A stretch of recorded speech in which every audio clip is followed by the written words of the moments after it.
Hello everyone, welcome back to our channel. This is Mallikarjun and thank you so much for being here on the video.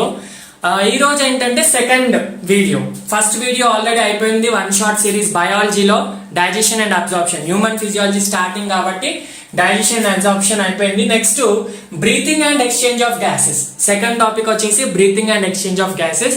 కొన్ని books లో respiration అని కూడా ఉంటుంది, right? మనం NCERT wise వెళ్తున్నాం కాబట్టి breathing and exchange of gases.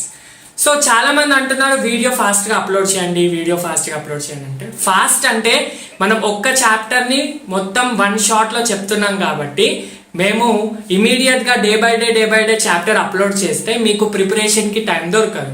ఈరోజు digestion చూస్తారు, రేపు బ్రీతింగ్ చూస్తారు, థర్డ్ రోజు బాడీ ఫ్లూయిడ్ చూస్తారు. మళ్ళీ దాని మీద ఎంసీక్యూస్ ఎప్పుడు ప్రాక్టీస్ చేయాలి, మీరు షార్ట్ నోట్స్ ఎప్పుడు చేసుకోవాలి, టెస్ట్ పేపర్స్ ఎప్పుడు అటెండ్ చేయాలి. అంటే ఒక చాప్టర్ పెడుతున్నామంటే దానికి సంబంధించిన everything you need to complete by that week.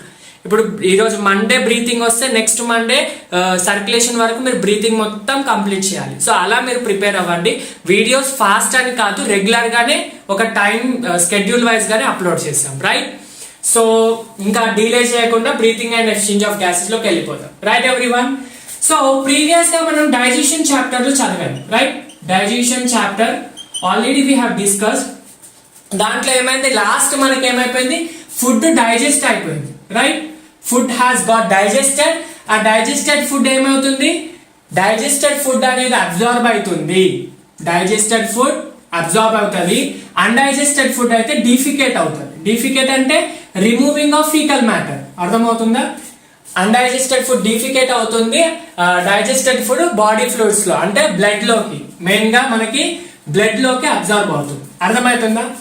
So ఈ డిఫికేటెడ్ ఫుడ్ అంటే అన్డైజెస్టెడ్ ఫుడ్ డిఫికేట్ అయిపోతుంది, బయటకు వెళ్ళిపోతుంది, ఎక్స్క్రీట్ అవుతుంది. సో మనకి దీంతో పని లేదు. మనకేంటి ఇప్పుడు మెయిన్ గా అబ్జార్బ్డ్ ఫుడ్, ఏదైతే కాంప్లెక్స్ మాలిక్యూల్స్ ని సింపుల్ మాలిక్యూల్స్ చేసామో ఆ సింపుల్ మాలిక్యూల్స్ ఇక్కడ అబ్జార్ప్షన్ జరిగింది. ఇది ఇంటెస్టైన్, ఇక్కడ నుంచి బ్లడ్, ఇవి బ్లడ్ వెజల్స్ అనుకోండి, ఇవి బ్లడ్ వెజల్స్ అనుకోండి. ఇలా బ్లడ్ వెజల్స్ లోకి న్యూట్రియంట్స్ అబ్జార్బ్ అయినాయి. ఈ బ్లడ్ వెజల్స్ ఏం చేస్తాయంటే these nutrients are transported from blood to organs or tissues or cells. ఎక్కడికి వెళ్తాయి? ఫైనల్ గా సెల్స్, ఆర్గన్ కి వెళ్తాయి, ఆర్గన్ నుంచి టిష్యూస్ కి వెళ్తాయి, finally they reach to cell అన్నమాట. అక్కడ సెల్ లో జరిగే ప్రాసెస్ మనకి చాలా ఇంపార్టెంట్. అసలు యాక్చువల్ గా ఫుడ్ ఎందుకు తీసుకుంటున్నాం? డైజెషన్ కంటే ముందు ఆల్రెడీ చెప్పా. ఫుడ్ ఎందుకు? ఎనర్జీ కోసం. ఎనర్జీ అంటే ఏంటి? Chemically it is ATP.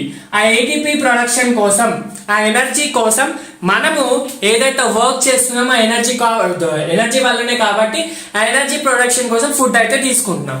సరే, ఫుడ్ తీసుకున్నది అబ్జర్వ్ అయిపోయింది, డైజెస్ట్ అయిపోయింది. సరే, ఈ అబ్జర్వ్ అయినది ఎక్కడ యూజ్ అవుతుందంటే మెయిన్ గా సెల్స్ లో. సో ఈ అబ్జర్వ్ అయిన మైక్రోమాలిక్యూల్స్ ఏవైతే ఉన్నాయో, లైక్ గ్లూకోజ్ ఇస్ అ మైక్రోమాలిక్యూల్ అంటే సింపుల్ మాలిక్యూల్. అమైనో యాసిడ్స్ కానీ, నైట్రోజన్ బేసెస్, షుగర్స్, అంటే ఫ్యాటీ యాసిడ్స్, గ్లిసరాల్, ఇవన్నీ కూడా మైక్రోమాలిక్యూల్స్. ఇవి ఇక్కడ సెల్ లోకి వెళ్ళిన తర్వాత బ్రేక్ కావాలి, break down. So this break down of మైక్రోమాలిక్యూల్స్ require oxygen. ఈ ఆక్సిజన్ ప్రాసెస్ లో, ఫర్ ఎగ్జాంపుల్ ఇది గ్లూకోజ్ అనుకోండి, ఇక్కడ ఇది సెల్ లో glucose in the presence of oxygen ఇది బ్రేక్ అయిపోతుంది. ఎలా బ్రేక్ అవుతుంది? Carbon dioxide, water and energy లాగా. సో మనకి మెయిన్ గా ఎనర్జీ కావాలి. సో ఈ ఎనర్జీ సెల్స్ యూటిలైజ్ చేసుకుంటాయి. వాటర్ కూడా వాటి మెటబాలికల్ యాక్టివిటీస్ కోసం వాటర్ యూటిలైజ్ చేసుకుంటాయి. ఇది ఏదైతే కార్బన్ డైఆక్సైడ్ ఉందో ఇది బయటికి పంపించేస్తుంది. సో ఈ ప్రాసెస్ ని రెస్పిరేషన్ అంటాం, సెల్యులార్ రెస్పిరేషన్ అంటాం. అది మనం డీటెయిల్ గా ఇంకొక ప్లాంట్ రెస్పిరేషన్ లో సెల్యులార్ రెస్పిరేషన్ డీటెయిల్ గా చదువుతాం. ఇక్కడ దీనికన్నా ముందు జరిగే ప్రాసెస్ గురించి మెయిన్ గా మనం చదువుతాం. అర్థమవుతుందా? Breathing and exchange of gases లో ఏమేమి చదువుతున్నాం?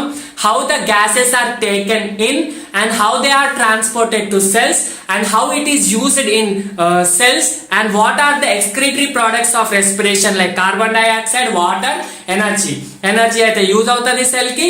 ఆ కార్బన్ డైఆక్సైడ్ వచ్చేసి బయటికి ఎక్సేల్ కావాలి. ఇవన్నీ ఎలా జరుగుతాయి అనేది బ్రీతింగ్ అండ్ ఎక్స్చేంజ్ పేరులోనే ఉంది. బ్రీతింగ్ అంటే ఏంటి? Taking in oxygen, removing out carbon dioxide. Exchange of gases, exchange ఎక్కడెక్కడ జరుగుతుంది? ఆల్వియోలైకి బ్లడ్ కి మధ్యలో, బ్లడ్ కి టిష్యూస్ కి మధ్యలో, మళ్ళీ టిష్యూస్ నుంచి లంగ్స్ కి వెళ్తుంది.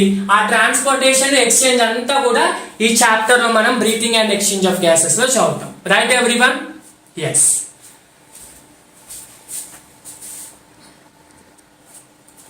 నెక్స్ట్ టాపిక్ వచ్చేసి రెస్పిరేటరీ ఆర్గన్స్. ఏ ఫిజియోలాజికల్ ప్రాసెస్ చదివినా, డైజెషన్ కానీ, రెస్పిరేషన్ కానీ, ట్రాన్స్పోర్టేషన్ కానీ, ఎక్స్క్రీషన్ కానీ, దానికి కావాల్సిన ఆర్గన్స్ ఏంటి, మనం ఏంటి సిస్టమ్ చదువుతున్నాం, ఆర్గన్ సిస్టమ్ చదువుతున్నాం. నేను ఆల్రెడీ ఫస్ట్ వీడియోస్లో చెప్పా యానిమల్ కింగ్డమ్ చెప్పేటప్పుడు. ఆర్గన్ సిస్టమ్ అంటే గ్రూప్ ఆఫ్ ఆర్గన్స్. ఆ సిస్టమ్ కావాలి, ఆ ప్రాసెస్ జరగాలంటే దానికి సంబంధించిన ఆర్గన్ కావాలి. ఇప్పుడు డైజెషన్ ఏంటి, స్టమక్, ప్యాంక్రియాస్, లివర్, ఇంటెస్టైన్ ఇవన్నీ కావాలి. సో అలాగే బ్రీతింగ్ అండ్ ఎక్స్చేంజెస్ కి, రెస్పిరేషన్ కి కావాల్సిన ఆర్గన్స్ రెస్పిరేటరీ ఆర్గన్స్. అర్థమవుతుందా? సో ఇప్పుడు మనం హ్యూమన్ ఫిజియాలజీ అంటే హ్యూమన్ బీయింగ్ గురించి చదువుతున్నాం కాబట్టి హ్యూమన్ రెస్పిరేటరీ ఆర్గన్స్ చేసుకోవాలి. దానికంటే ముందు డిఫరెంట్ యానిమల్స్ లో, అంటే హ్యూమన్సే కదా, యానిమల్స్ కాదు, వేరే కూడా చాలా ఉంటాయి కదా. ఎక్కడి నుంచి స్టార్ట్ అవుతుంది? యానిమేలియా కింగ్డమ్ పొరిఫెరా నుంచి స్టార్ట్ అవుతుంది. పొరిఫెరా నుండి మమ్మల్స్ వరకు ఇవన్నీ యానిమల్స్, రైట్ ఎవ్రీవన్? సో ఇక్కడ ఈ అన్నింటిలో ఎలాంటి రెస్పిరేటరీ ఆర్గన్స్ ఇన్వాల్వ్ అవుతాయి, ఏం జరుగుతుంది అనేది మనం డిస్కస్ చేద్దాం, రైట్? సో ఫస్ట్ వచ్చేసి పొరిఫెరా. పొరిఫెరా నుండి ప్లాటిహెల్మింథస్ వరకు, ఇవి ఇంపార్టెంట్, ఎన్సీఆర్ లో ఇచ్చారు, మెమరీ బేస్డ్, మీరు అందరు నోట్ చేసుకోవాలి. పొరిఫెరా నుండి ప్లాటిహెల్మింథస్ వరకు అక్కడ మనకి టిష్యూస్, ఆర్గన్ సిస్టమ్స్ ఏమి ఉండవు. పొరిఫెరల్ అయితే జస్ట్ సెల్యులార్ ఉంటుంది, మిడ్ ఏరియాలో టిష్యూస్, ప్లాటిహెల్మింథస్ లో ఆర్గన్స్. సో ఒక సిస్టమ్ ఉండదు కాబట్టి ఒక ఆర్గన్ స్పెసిఫిక్ గా రెస్పిరేషన్ ఉండదు. సో పొరిఫెరా నుంచి ప్లాటిహెల్మింథస్ వరకు అక్కడ ఏది ఇన్వాల్వ్ అవుతుందంటే వాటి బాడీ సర్ఫేస్ అన్నమాట. జనరల్ బాడీ సర్ఫేస్ మాత్రమే, అంటే బాడీ తోటే ఆక్సిజన్ ని తీసుకుంటే బాడీ సర్ఫేస్ తోటే కార్బన్ డైఆక్సైడ్ ని బయటకు వదులుతుంది అనమాట. అర్థమవుతుందా? బట్ ఇదే ఫర్ ఎగ్జాంపుల్ ఇది ఫ్లాట్ వామ్ అనుకోండి, ఇది ఏదైతే బాడీ సర్ఫేస్ ఉందో దాంతో CO2 అవుట్, O2 ఇన్. అర్థమవుతుందా? ఇలా బాడీ సర్ఫేస్ ద్వారా ఎక్స్చేంజ్ ఆఫ్ గ్యాసెస్ ని జరుగుతుంది కాబట్టి వాటిలో రెస్పిరేటరీ ఆర్గన్ ఏంటి, జనరల్ బాడీ సర్ఫేస్. నెక్స్ట్ వచ్చేసి అనెలిడా. అనెలిడాలో మనకు మెయిన్ గా అర్థవామ్ గురించి మాట్లాడుకుంటే, అర్థవామ్ అనే కాదు వేరే అనెలిడ్స్ లో కూడా మాయిస్ట్ క్యూటికల్ ఉంటుంది. నేను ఆల్రెడీ చెప్పాను మాయిస్ట్ క్యూటికల్ అంటే ఏంటి. ఇది ఫర్ ఎగ్జాంపుల్ అర్థవామ్ అనుకోండి, దీని బాడీ చుట్టూ మ్యూకస్ లేయర్, మాయిస్ట్ అంటే తేమ తోటి తయారైన ఒక లేయర్ ని క్యూటికల్ అంటాం. ఆ క్యూటికల్ ద్వారా ఆక్సిజన్ ని దీని మీద ట్రాప్ చేసుకుంటుంది, ఇక్కడ వచ్చిన కార్బన్ డైఆక్సైడ్ ని బయటికి ఎక్స్చేంజ్ చేస్తుంది అనమాట. సో అనెలిడా లో అంటే మనకు మెయిన్ గా అర్థవామ్ లో మాయిస్ట్ క్యూటికల్ ఉంటుంది. అర్థమవుతుందా? స్కిన్, సింపుల్ గా స్కిన్ అన్నమాట. Moist cuticle is nothing but skin cuticle. ఓకేనా? అర్థవామ్ కాకుండా మాయిస్ట్ క్యూటికల్ కి ఇంకొకటి ఫ్రాగ్ లో కూడా జరుగుతుంది. అందుకే దాన్ని క్యూటేనియస్ రెస్పిరేషన్ అంటాం. స్కిన్ తోటి జరిగితే క్యూటికల్, స్కిన్ అక్కడ మాయిస్ట్ గా ఉంటది కాబట్టి ఆ లేయర్ ని, మాయిస్ట్ లేయర్ ని క్యూటికల్ అంటాము. అలాంటి రెస్పిరేషన్ ని క్యూటేనియస్ రెస్పిరేషన్ అంటాం. Respiration through skin or cuticle. అర్థమవుతుందా? Next Arthropoda.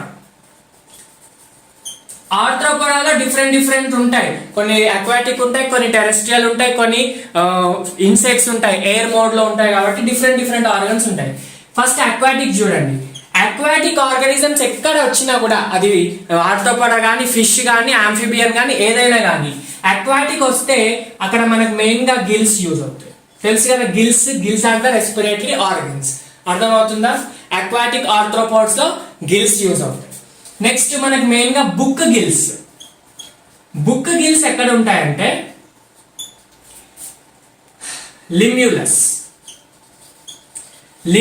అనేది కింగ్ క్రాబ్ అన్నమాట. అర్థమవుతుందా? King crab, it's a living fossil అంటే ఏంటి? ఏన్షియంట్ క్యారెక్టర్స్ ఏవో కూడా వీటిలో ప్రెసెంట్ అయి ఉంటాయి అన్నమాట. పాత ఏన్షియంట్ క్యారెక్టర్స్ కూడా వీటిలో ఎగ్జాక్ట్ గా ఉంటుంది. అని లివింగ్ ఫాజిలే, క్యారెక్టర్ ఫాజిలే, కానీ అక్కడ ఇప్పుడు కూడా ఉంటుంది కాబట్టి లివింగ్ ఫాజిల్. అర్థమవుతుందా? Next book lungs. గిల్స్ అంటే ఏంటి? ఇవి గిల్స్ కాస్త బుక్ షేప్ లో ఉంటాయి. చూడండి, ఇవి గిల్స్ అనుకోండి, దీంట్లో బుక్ షేప్డ్ స్ట్రక్చర్స్ ఉంటాయి, అంటే బుక్ గిల్స్ అంటారు. అర్థమవుతుందా? నెక్స్ట్ బుక్ లంగ్స్ మనకు మెయిన్ గా స్కార్పియన్ లో ఉంటది. నెక్స్ట్ వచ్చేసి స్పైడర్ లో ఉంటది. స్కార్పియన్ ఇంకా స్పైడర్ లో బుక్ లంగ్స్ ఉంటాయి. అర్థమవుతుందా? Right everyone? చూడండి, మీకు ఇక్కడ స్పేస్ ఇక్కడ నాకు సరిపోవట్లేదు, నేను మళ్ళీ రాస్తాను.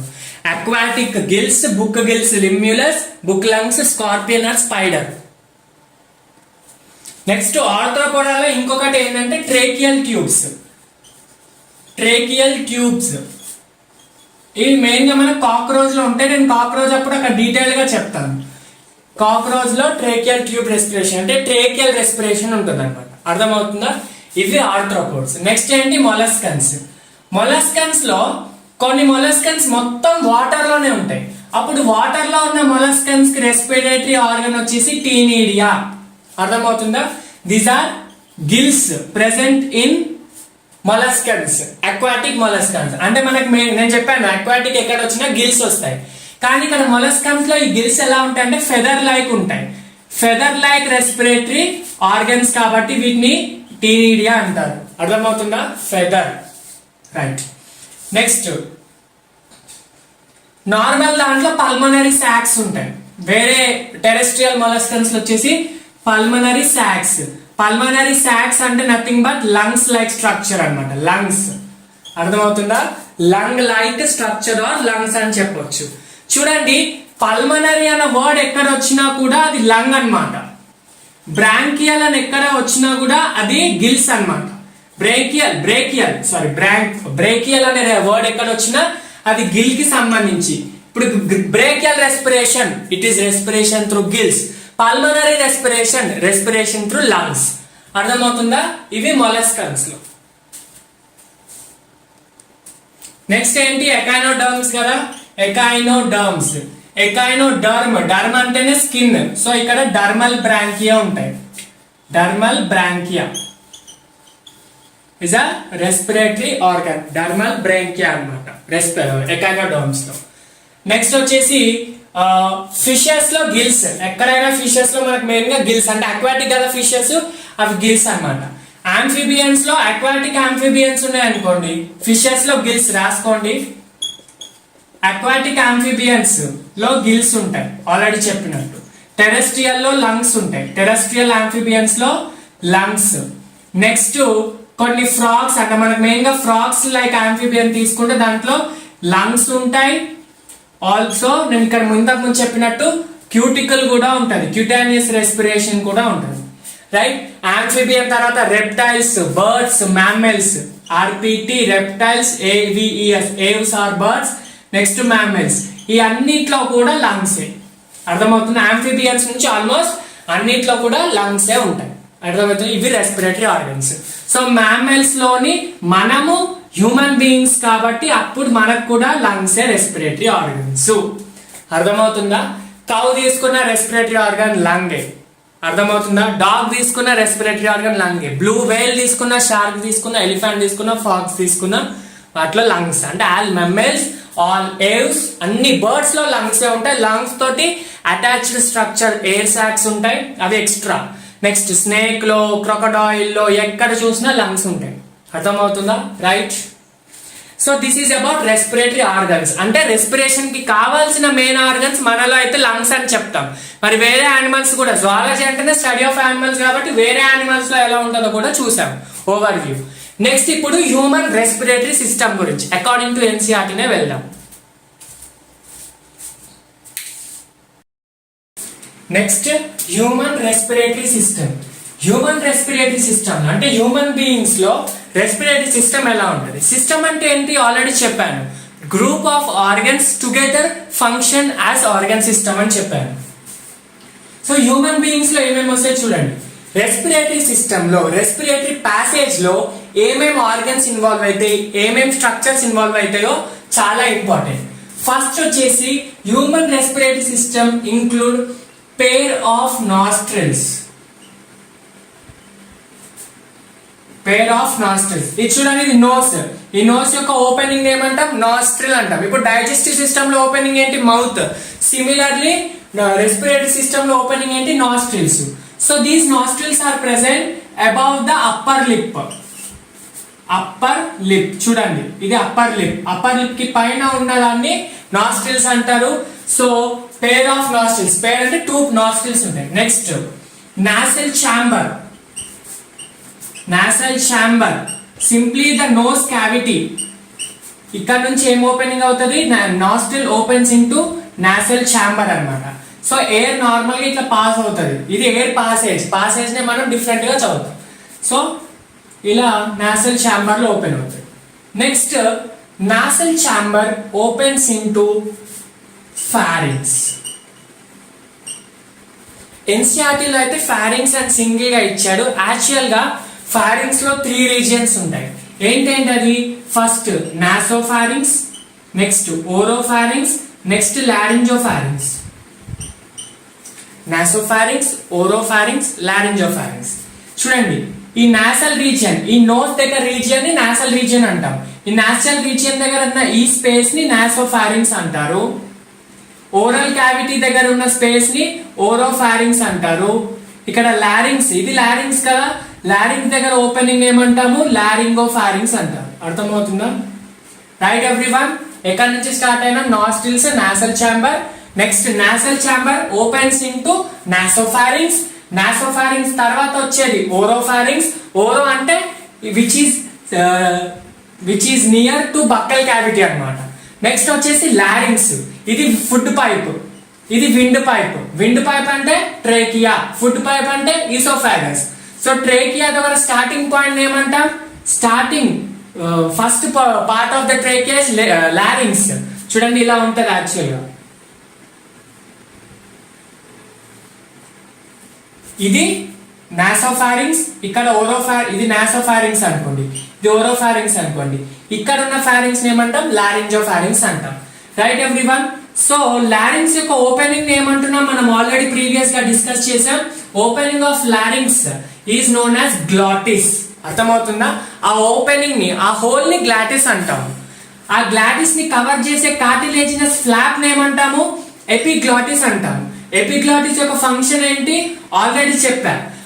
ఫారింగ్స్ యొక్క మెయిన్ ఏంటి, it is a common passage for food and air అన్నమాట. చూడండి, ఇక్కడ నుంచి ఫుడ్ వస్తుంది, మళ్ళీ ఓరోఫారింగ్స్ నుంచే పాస్ అవుతుంది. ఇక్కడ నుంచి ఎయిర్ ఇక్కడ నుంచే పాస్ అవుతుంది. అంటే common passage for food and air కాబట్టి ఎయిర్ అనేది ఫుడ్ పైప్ లో వెళ్లకుండా, ఫుడ్ అనేది ఎయిర్ పైప్ లోకి వెళ్లకుండా ఎయిర్ పైప్ ని అంటే ట్రేకియాని మీద లారింగ్స్ ని గ్లాటిస్ ని కవర్ చేసే స్ట్రక్చర్ ఎపిగ్లాటిస్ అన్నమాట. ఇట్స్ ఎ కార్టిలేజినస్ ఫ్లాప్ అంటే మూత లాంటిది. అర్థమవుతుందా? And next it is set to be the లారింగ్స్ part. Glottis తర్వాత, గ్లాటిస్ అనేది ఓపెనింగ్ కదా లారింగ్స్ కి, నెక్స్ట్ పార్ట్ ఏంటంటే లారింగ్స్. లారింగ్ is said to be a sound producing box or sound production box అన్నమాట. Voice production. ఇప్పుడు మనం వాయిస్ మాట్లాడుతున్నాము అంటే due to the presence of లారింగ్స్ అన్నమాట. అంటే లారింగ్స్ లో కూడా మనకు మెయిన్ గా వోకల్ కార్డ్స్ ఉంటాయి. వోకల్ కార్డ్స్, ఈ వోకల్ కార్డ్స్ సౌండ్ ని ప్రొడ్యూస్ చేస్తాయి. కాబట్టి లారింగ్స్ is said to be the sound production or sound producing box అన్నమాట. అర్థమవుతుందా? కొంచెం లైట్ డిస్టర్బెన్స్ ఉంది, ప్లీజ్ డోంట్ కన్సిడర్ ఇట్. తర్వాత లారింగ్స్ లో వోకల్ కార్డ్స్ వల్ల సౌండ్ వస్తుంది. తర్వాత లారింగ్స్ కూడా cartilaginous part, it's a cartilaginous structure. Cartilage తోటి తయారవుతుంది. కార్టిలేజ్ అంటే సాఫ్ట్ బోన్, ఆల్రెడీ మనము స్ట్రక్చరల్ ఆర్గనైజేషన్ లో చెప్పుకుంటాం అక్కడ. Cartilaginous part, it is made up of 9 cartilages. లారింగ్స్ ఎన్ని కార్టిలేజెస్ తయారవుతుంది, 9 లో 3 paired, 3 unpaired. పేర్ అంటే 3 into 2 కాబట్టి 6, ఇవి 3. సో 6 plus 3 టోటల్ 9 కార్టిలేజెస్ తో తయారవుతుంది. అది మనకి ఎన్సీఆర్టీ లో డీటెయిల్ గా లేదు, సో నేను వెళ్ళట్లేదు. కాకపోతే లారింగ్స్ అనే కార్టిలేజ్ స్ట్రక్చర్ గుర్తుపెట్టుకోవాలి. దాంట్లో వోకల్ కార్డ్స్ ద్వారా సౌండ్ ప్రొడ్యూస్ అవుతుందని గుర్తుపెట్టుకోవాలి. అందుకే లారింగ్స్ ఏమంటాం, voice box or sound box అంటాం. That is the reason larynx is said to be sound box or voice box. Okay, ఇంకొకసారి short cut. First respiratory passage ఎక్కడి నుంచి స్టార్ట్ అవుతుంది, నాస్ట్రిల్స్. ఇది అట్మాస్ఫియర్, ఎయిర్ తీసుకుంటున్నాం నాస్ట్రిల్స్ నుంచి. Nasal chamber, nasopharynx, oropharynx, laryngopharynx, pharynx తర్వాత larynx opening ని glottis అంటాం. Glottis covered by epiglottis to prevent the food passage in to the wind. Next వచ్చేసి లారింగ్స్ అనేది ఏంటి, cartilaginous, 9 cartilages. It has vocal cords. Right everyone. Next లారింగ్స్ తర్వాత ఇక్కడ చూడండి, నేను ఫ్లో చార్ట్ రాశాను. లారింగ్స్ తర్వాత వచ్చే పార్ట్ ని మనం ఏమంటాం అంటే ట్రేకియా అంటాం. చూడండి ఇది లారింగ్స్ కదా, రైట్. ఇక్కడ ఫారింగ్స్ అయిపోయింది, ఫారింగ్స్ తర్వాత ఈ ఓపెనింగ్ ని గ్లాటిస్ అంటాం. ఓకే, నెక్స్ట్ లారింగ్స్ ఓపెనింగ్ ఎక్కడ అవుతుందంటే విండ్ పైప్ లో, అంటే విండ్ పాసేజ్, ఎయిర్ పాసేజ్ అయ్యే పైప్ ని ఏమంటాం ట్రేకియా అంటాం. ఫుడ్ పాసేజ్ దాన్ని ఏమంటాం ఈసోఫాగస్ అన్నాం. జస్ట్ సైంటిఫిక్ టర్మ్స్ ని నార్మల్ లాంగ్వేజ్ లోకి మీరు కన్వర్ట్ చేసుకోవాలి. సో ట్రేకియా అంటాం. Trachea will extend up to mid thoracic cavity. చాలా important, lines of NCERT are very important. ఇవే అడుగుతారు నీట్ లో. మిడ్ థొరాసిక్ క్యావిటీయా, టోటల్ థొరాసిక్ క్యావిటీయా, ఇనిషియల్ థొరాసిక్ క్యావిటీయా. థొరాక్స్ అంటే ఇది హెడ్, ఇది నెక్. సో ఇక్కడ వరకు డయాఫ్రమ్ వరకు థొరాక్స్. సో ఈ థొరాక్స్ లో మిడ్ థొరాక్స్ అంటే మిడ్ పార్ట్ ఆఫ్ థొరాక్స్ వరకు ఈ లారింగ్స్ వస్తుంది అనమాట, సారీ ట్రేకియా వస్తుంది అనమాట. అర్థమవుతుందా? Next trachea or trachea is divided at fifth thoracic vertebrae. ఇవి అర్థం కావాలంటే కొంచెం మీకు ఇంకా నాలెడ్జ్ ఉండాలి. ఏంటంటే వర్టిబ్రల్ కాలమ్ అంటే ఏంటి, back bone. So back bone is made up of many vertebral bones కాబట్టి దాంట్లో మనకి 5 రీజియన్స్ ఉంటాయి. ఒకటి సర్వైకల్, ఒకటి థొరాసిక్, ఒకటి లంబార్, ఒకటి సాక్రల్, ఒకటి కాక్సిక్ అన్నమాట. అర్థమవుతుందా? దీన్ని గుర్తుపెట్టుకోవాలంటే సిటీలో సూపర్ క్లాస్ అని గుర్తుపెట్టుకోవాలి. సిటీలో సూపర్ క్లాస్ అని గుర్తుపెట్టుకోవాలి. Cervical, thoracic, lumbar, sacral and coccygeal. So cervical అన్ని 5 ఉంటాయి, థొరాసిక్ వచ్చేసి 12 ఉంటాయి, సర్వైకల్ 7 ఉంటాయి, థొరాసిక్ 12 ఉంటాయి, లంబార్ 5 ఉంటాయి, సాక్రల్ 1, కాక్సిక్ 1. ఓకే, థొరాసిక్ లో 12 అంటే 12 బోన్స్ ఉంటాయి. ఇలా వర్టిబ్రల్ కాలమ్, మన బ్యాక్ బోన్ ఎలా ఉంటది, గ్రూప్ ఆఫ్ బోన్స్ కాబట్టి ఇలా 12 ఉంటాయి థొరాసిక్ లో. ఫిఫ్త్ థొరాసిక్ వర్టిబ్రే అంటే మనం వెనుక నుంచి మెజర్ చేసుకుంటే ఎగ్జాక్ట్ ఫిఫ్త్ థొరాసిక్ వర్టిబ్రే దగ్గర ట్రేకియా డివైడ్ అవుతుంది అన్నమాట. అర్థమవుతుందా? Right everyone, trachea is divided at fifth thoracic vertebrae. So it divides into, సరే సార్ ట్రేకియా డివైడ్ అవుతుంది, ఎలా డివైడ్ అవుతుంది? It divided into bronchi. Next part ఏంటి, ట్రేకియా నుంచి ఇక్కడ పాసేజ్ లో రాస్తున్నాను బ్రాంకై. అర్థమవుతుందా? బ్రాంకై. సో సింపుల్ గా వీటిని ప్రైమరీ బ్రాంకై అనొచ్చు. ఒక్కొక్క primary bronchi further divides into secondary bronchi. మళ్ళీ secondary bronchi further divides into tertiary bronchi. చూడండి, ఇది ప్రైమరీ, నెక్స్ట్ ఇది సెకండరీ బ్రాంకై, సెకండరీ బ్రాంకై, ఇది కూడా secondary bronchi, secondary is divided into tertiary bronchis. Bronchi ఒకటి bronchi, individual plural గా bronchi అన్నారు. అర్థమవుతుందా? నెక్స్ట్ బ్రాంకై, ఇది సెకండరీ తర్వాత టెరిషియరీ వచ్చింది కదా, టెరిషియరీ తర్వాత స్మాల్ మళ్ళీ దీని నుంచి డివైడ్ అవుతాయి బ్రాంచెస్, వాటిని బ్రాంకియోల్స్ అంటాం. అర్థమవుతుందా? Bronchioles, right everyone. బ్రాంకై తర్వాత బ్రాంకియల్స్. ఎలా? Primary bronchi, secondary, tertiary bronchi. Tertiary bronchi it's divided into అదే బ్రాంకియోల్స్. బ్రాంకియల్ లో కూడా ప్రైమరీ, సెకండరీ, టెరిషియరీ ఉంటాయి. రైట్ ఎవ్రీవన్, అర్థమవుతుందా? నెక్స్ట్ టెరిషియరీ అలా టర్మినల్, ఎక్కడి వరకు డివైడ్ అయితే అక్కడి వరకు. లాస్ట్ దాన్ని ఏమంటాం? టర్మినల్ బ్రాంకియోల్స్ అంటాం. ఇలా ఇక్కడ ఇది లాస్ట్ అనుకోండి, ఇక్కడికి డివైడ్ అయిపోయింది, ఇది terminal bronchioles. Bronchi, bronchioles. Bronchioles open into, terminal bronchioles open into vascular structure called very important alveoli. అర్థమవుతుందా? చూడండి, బ్రాంకై అయిపోయింది, బ్రాంకియోల్స్ అయిపోయింది, తర్వాత వచ్చేది ఏంటి, అల్వియోలై. ఇక్కడ వరకు రెస్పిరేటరీ పాసేజ్ అంటారు. అర్థమవుతుందా? సో ఇది ఓపెన్ ఇంటూ, ఈ బ్రాంకై ఎక్కడికి ఓపెన్ అవుతుందంట, ఇది బ్రాంకై అనుకోండి, it opens into vascular bag structure which is irregularly walled, thin walled bag like structure, simply pulmonary sacs అన్నమాట. ఇక్కడనే ఎయిర్ ఫిల్ అయి ఉంటుంది. ఇక్కడ ఇదంతా ఎయిర్ పాసేజే కదా, ఇదంతా మనం చదివేది ఫుడ్ పాసేజా, ఎయిర్ పాసేజా? Air passage. సో ఎయిర్ ఎక్కడికి వస్తుంది, ఇక్కడ. సో ఈ క్యావిటీలో ఎయిర్ ఫిల్ అవుతుంది, ఆ క్యావిటీని అల్వియోలై అంటాం. సింగులర్ అయితే అల్వియోలస్, ప్లూరల్ అయితే అల్వియోలై. అర్థమవుతుందా? సో ఇట్స్ అ థిన్ గా ఉంటాయి, వాస్కులర్ అంటే బ్లడ్ వెసల్స్ తో ఉంటుంది, and it is irregularly walled. దీని చుట్టూ ఎపిథీలియం ఎలా ఉంటుంది, ఇర్రెగ్యులర్ గా ఉంటుంది అన్నమాట. అర్థమవుతుందా? ఇక్కడ వరకు పాసేజ్. అర్థమవుతుందా? ఇంకొక పాయింట్ ఏంటంటే ఇక్కడ ఇంపార్టెంట్, ట్రేకియా నుంచి ఇనిషియల్ బ్రాంకియోల్స్ వరకు, trachea, bronchi, secondary bronchi, tertiary bronchi, initial bronchioles అంటే ప్రైమరీ, సెకండరీ, స్టార్టింగ్ బ్రాంకియోల్స్ ఉంటాయా, ఇవన్నిటికీ కూడా ఇన్కంప్లీట్ కార్టిలేజినస్ రింగ్స్ ఉంటాయి అన్నమాట. చూడండి ఇక్కడ ఇది ట్రేకియా, చూడండి ఇక్కడ ఇది గొంతు అంటారు కదా, ఇది ట్రేకియా. సో ఈ ట్రేకియా మీరు చూస్తే ఇలా సర్క్యులర్ రింగ్స్ ఉంటాయి ఇక్కడ చూడండి, అర్థమవుతుందా? ఈ circular rings are cartilaginous rings, అవి బోన్స్ కావు, కార్టిలేజెస్ అన్నమాట. సో ఈ కార్టిలేజెస్ ఏంటి, they are incomplete cartilages. Incomplete అని ఎందుకంటామంటే ఓన్లీ ఈ సైడే ఉంటుంది కార్టిలేజ్ రింగ్, వెనక సైడ్ మళ్ళా ఉండదు. అర్థమవుతుందా? ట్రేకియా మొత్తంలో ఫ్రంట్ సైడే కార్టిలేజినస్ రింగ్స్ ఉంటాయి, బ్యాక్ సైడ్ డార్సల్ సైడ్ ఉండవు. So ventrally they are incomplete, ఇలా ఉంటుంది అన్నమాట. ఓన్లీ ఇనిషియల్ బ్రాంకియోల్స్ వరకు ఉంటుంది, మళ్ళా తర్వాత టెరిషరీ బ్రాంకియోల్స్, టర్మినల్ బ్రాంకియోల్స్ కి ఇలాంటి కార్టిలేజినస్ రింగ్స్ ఉండవు. అర్థమవుతుందా? Very important. చూడండి మళ్ళీ ఒకసారి రిపీట్ చేస్తున్నా. Nostrils, nasal chamber, nasopharynx, oropharynx, laryngopharynx, larynx. Okay, తర్వాత larynx open into trachea, trachea open into bronchi, left right bronchi. చూడండి ప్రైమరీ బ్రాంకై ఎట్లా ఉంది, ఇది లెఫ్ట్ సైడ్, ఇది రైట్ సైడ్. ఎక్కడ డివైడ్ అయింది, 5th థొరాసిక్ వర్టిబ్రా దగ్గర డివైడ్ అయింది. థొరాసిక్ వర్టిబ్రా 12 ఉంటాయి, దాంట్లో 5th దగ్గర. సో తర్వాత bronchi, primary bronchi, secondary bronchi, tertiary bronchi. Tertiary bronchi opens into bronchioles. Primary, secondary వాటిని ఇనిషియల్ అంటారు, టెరిషరీ క్వార్టర్ని వాటిని టర్మినల్ అంటారు. So terminal bronchi again opens into vascular bag-like structure called alveoli. Very important. Right, everyone?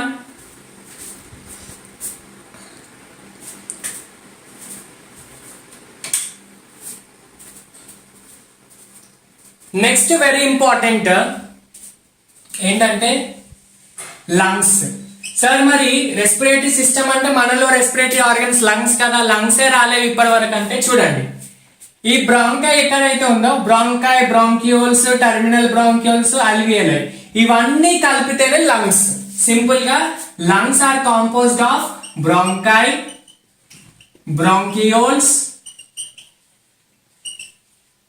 Alveoli, blood vessels. Blood vessels అయితే అల్వియోలైకి ఎలాగో ఉంటాయి కాబట్టి so ఇవన్నీ కలిపితే లంగ్స్. ఇవన్నీ ఒక షేప్, ఒక స్ట్రక్చర్ లో ఉంటాయి. ఇది రైట్ లంగ్, ఇది లెఫ్ట్ లంగ్, ఇది రైట్ లంగ్. అర్థమవుతుందా? రైట్ లంగ్, లెఫ్ట్ లంగ్, ఇది రైట్, ఇది లెఫ్ట్. అర్థమవుతుందా? So what are lungs? Lungs are composed of bronchi, bronchioles, alveoli. ఇదంతా కలిపితేనే లంగ్స్ అన్నమాట. చూడండి ఈ రెండు లంగ్స్ మధ్యలో ఉన్న స్పేస్ లో ఏముంటుంది? హార్ట్ ఉంటుంది. Right, everyone? Heart is present in the space between two lungs and that space is known as mediastinal cavity. Mediastinal cavity అంటారు. అర్థమవుతుందా? దాంట్లో లంగ్ హార్ట్ ఉంటుంది. హార్ట్ కొంచెం లెఫ్ట్ సైడ్ టర్న్ అయి ఉంటుంది, మొత్తం లెఫ్ట్ ఇక్కడ ఉండదు. హార్ట్ ఇన్ బిట్వీన్ లో ఉండి కొంచెం లెఫ్ట్ సైడ్ క్లెంచ్ అయి ఉంటది కాబట్టి అది లెఫ్ట్ సైడ్ హార్ట్ అంటారు. అర్థమవుతుందా? రైట్. సో నెక్స్ట్ వచ్చేసి మనకి ట్రేకియా నుంచి ఇనిషియల్ బ్రాంకియోల్స్ వరకు ఇన్కంప్లీట్ కార్టిలేజినస్ రింగ్స్ ఉంటాయి. Okay, that's fine. ఇంకొకటి ఏంటి అంటే నాస్ట్రిల్స్ నుంచి, నార్మల్ గా నాస్ట్రిల్స్ నుంచి, నాసల్ ఛాంబర్ నుంచి టర్మినల్ బ్రాంకియోల్స్ వరకు అంటే లాస్ట్ ఆల్వియోలై కంటే ముందు బ్రాంకియోల్స్ వరకు కూడా ఏమవుతుందంటే ఆ పార్ట్ ని మనము కండక్టింగ్ పార్ట్ అంటాం. కండక్టింగ్ అంటే ఏంటి? ఫ్లో, పాసేజ్ అన్నమాట. కండక్ట్ చేస్తుంది, ఫ్లో చేస్తుంది, పాసేజ్ చేస్తుంది. Water conducting xylem, food conducting phloem, simply air conducting this conducting part. దీంట్లో ఏమేమి వస్తుంది? రైట్ ఫ్రమ్ నాస్ట్రిల్స్ నుంచి టర్మినల్ బ్రాంకియోల్ వరకు వస్తుంది. అంటే ఇక్కడ ఏమవుతుందంటే ఎయిర్ కండక్ట్ అవుతుంది, ఎయిర్ పాస్ అవుతుంది. సింప్లీ కండక్టింగ్ అంటే పాసేజ్. అర్థమవుతుందా? నెక్స్ట్ ఆల్వియోలై ఏమంటామంటే ఆల్వియోలైని ఎక్స్చేంజ్ పార్ట్ అంటాం. ఆల్వియోలై అండ్ బ్లడ్ వెసల్స్ వాటిని ఏమంటాం? ఎక్స్చేంజ్ పార్ట్ అంటాం. ఇక్కడ ఏమవుతుందంటే అక్కడి వరకు అంటే బ్రాంకియోల్స్ వరకు వచ్చిన ఎయిర్ ఆల్వియోలై నుంచి బ్లడ్ వెసల్స్ మధ్యలో ఎక్స్చేంజ్ అవుతుంది. Oxygen, carbon dioxide, carbon dioxide, oxygen exchange జరుగుతుంది. అది మళ్ళీ మనం చదువుతాం. అర్థమవుతుందా? వెరీ ఇంపార్టెంట్ ఏంటి? నాస్ట్రిల్స్ నుంచి టర్మినల్ బ్రాంకియోల్ వరకు conducting part and next alveoli నుంచి బ్లడ్ వెసల్స్ ఆ మధ్యలో ఉన్న స్పేస్. చూడండి ఇది ఆల్వియోలై అనుకోండి, ఇది ఆల్వియోలై, ఇది టర్మినల్ బ్రాంకియోల్స్, ఇది ఆల్వియోలై, ఇది కింద బ్లడ్ వెజిల్ అనుకోండి. ఈ ఆల్వియోలైకి బ్లడ్ వెజిల్ ఇక్కడ గ్యాసెస్ ఎక్స్చేంజ్ జరుగుతాయి. సో ఈ ఎక్స్చేంజింగ్ ని ఎక్స్చేంజ్ పార్ట్ అంటాం, ఇక్కడ వరకు కండక్టింగ్ పార్ట్ అంటాం. Right everyone. సో ఇదంతా ఎయిర్ ఫిల్డ్ సాక్ ఆల్వియోలై ఎయిర్ ఉంటుంది. ఇక్కడ ఇంకొక పాయింట్ మెయిన్ గా మీరు కాన్సన్ట్రేట్ చేయాల్సింది ఏంటంటే కండక్టింగ్ పార్ట్ లో ఎయిర్ ఈస్ ప్యూరిఫైడ్ అన్నమాట. ఎయిర్ ప్యూరిఫికేషన్ జరుగుతుంది. అంటే మనము జనరల్ గా ఎయిర్ ఏదైతే తీసుకుంటున్నామో దాంట్లో డస్ట్ పార్టికల్స్, దాంట్లో ఫారెన్ బ్యాక్టీరియల్ ఏజెంట్స్ అవన్నీ వస్తాయి. అక్కడ ఏం జరుగుతుందంటే మన నాసల్ క్యావిటీ అంటే నోస్ లో నార్మల్ గా చూస్తే హెయిర్ ఉంటుంది, మ్యూకస్ ఉంటుంది. ఈ హెయిర్ మ్యూకస్ ఏం చేస్తాయి అంటే డస్ట్ పార్టికల్స్ ని గ్రాప్ చేసుకుంటాయి. గ్రాప్ చేసేసుకొని మళ్ళీ మనకి ఏదైతే కోల్డ్ వస్తుందో అప్పుడు మనం బయటికి స్నీజ్ అవుట్ చేసేస్తాం అనమాట డస్ట్ పార్టికల్స్. సో ప్యూరిఫికేషన్ అప్పుడు ఏమవుతుంది, ఆ ఎయిర్ నుంచి dust particles hair and mucus grab చేసుకుంటుంది, మిగతా ప్యూరిఫైడ్ ఎయిర్ అంతా లోపలికి పాస్ అయిపోతుంది. అండ్ ఆల్సో కండక్టింగ్ పార్ట్ లో ఇక్కడ నార్మల్ గా బయట ఎయిర్ టెంపరేచర్ మన లోపల ఉన్న ఎయిర్ టెంపరేచర్ సేమ్ ఉండదు. బయట ఉన్న టెంపరేచర్ అంటే మన బాడీలో ఉన్న టెంపరేచర్ వేరే. బాడీ టెంపరేచర్ ఎంత 36.9 అంటే 369 గుర్తుపెట్టుకుంటే వచ్చేసి 36.9. సో బయట కోల్డ్ ఎయిర్ నువ్వు బ్రీత్ చేసావనుకో అది లోపలికి వచ్చేసరికి మళ్ళీ బాడీ టెంపరేచర్ లెక్కే వస్తుంది. ఎందుకు అంటే ఇక్కడ కండక్టింగ్ పార్ట్ లో హ్యూమిడిఫికేషన్ జరుగుతుంది అనమాట. అర్థమవుతుందా? అంటే సింపుల్ గా the brings the air to body temperature. బయట నువ్వు వార్మ్ ఎయిర్ తీసుకున్నా, కోల్డ్ ఎయిర్ తీసుకున్నా, హాట్ ఎయిర్ తీసుకున్నా ఎయిర్ వచ్చేసరికి బాడీ టెంపరేచర్ కి వస్తుంది. Right everyone. So this is about conducting and exchange part. Next respiration లోని పార్ట్స్ ఇన్వాల్వ్ చేసుకోవాలి. ఇదంతా హ్యూమన్ రెస్పిరేటరీ సిస్టమ్ చదివాను. నెక్స్ట్ ఏం చదవాలి, అక్కడ ప్రాసెస్ ఎలా జరుగుతుంది అంటే ఫిజియాలజీ చదవాలి. Right everyone. లంగ్స్ అయిపోయినాయి. సార్ మన లంగ్స్ ఎక్కడ సిచ్యువేట్ అయి ఉంటాయి మన బాడీలో అంటే they are present in thoracic region అని చెప్పాను. But they are present in a chamber called thoracic chamber.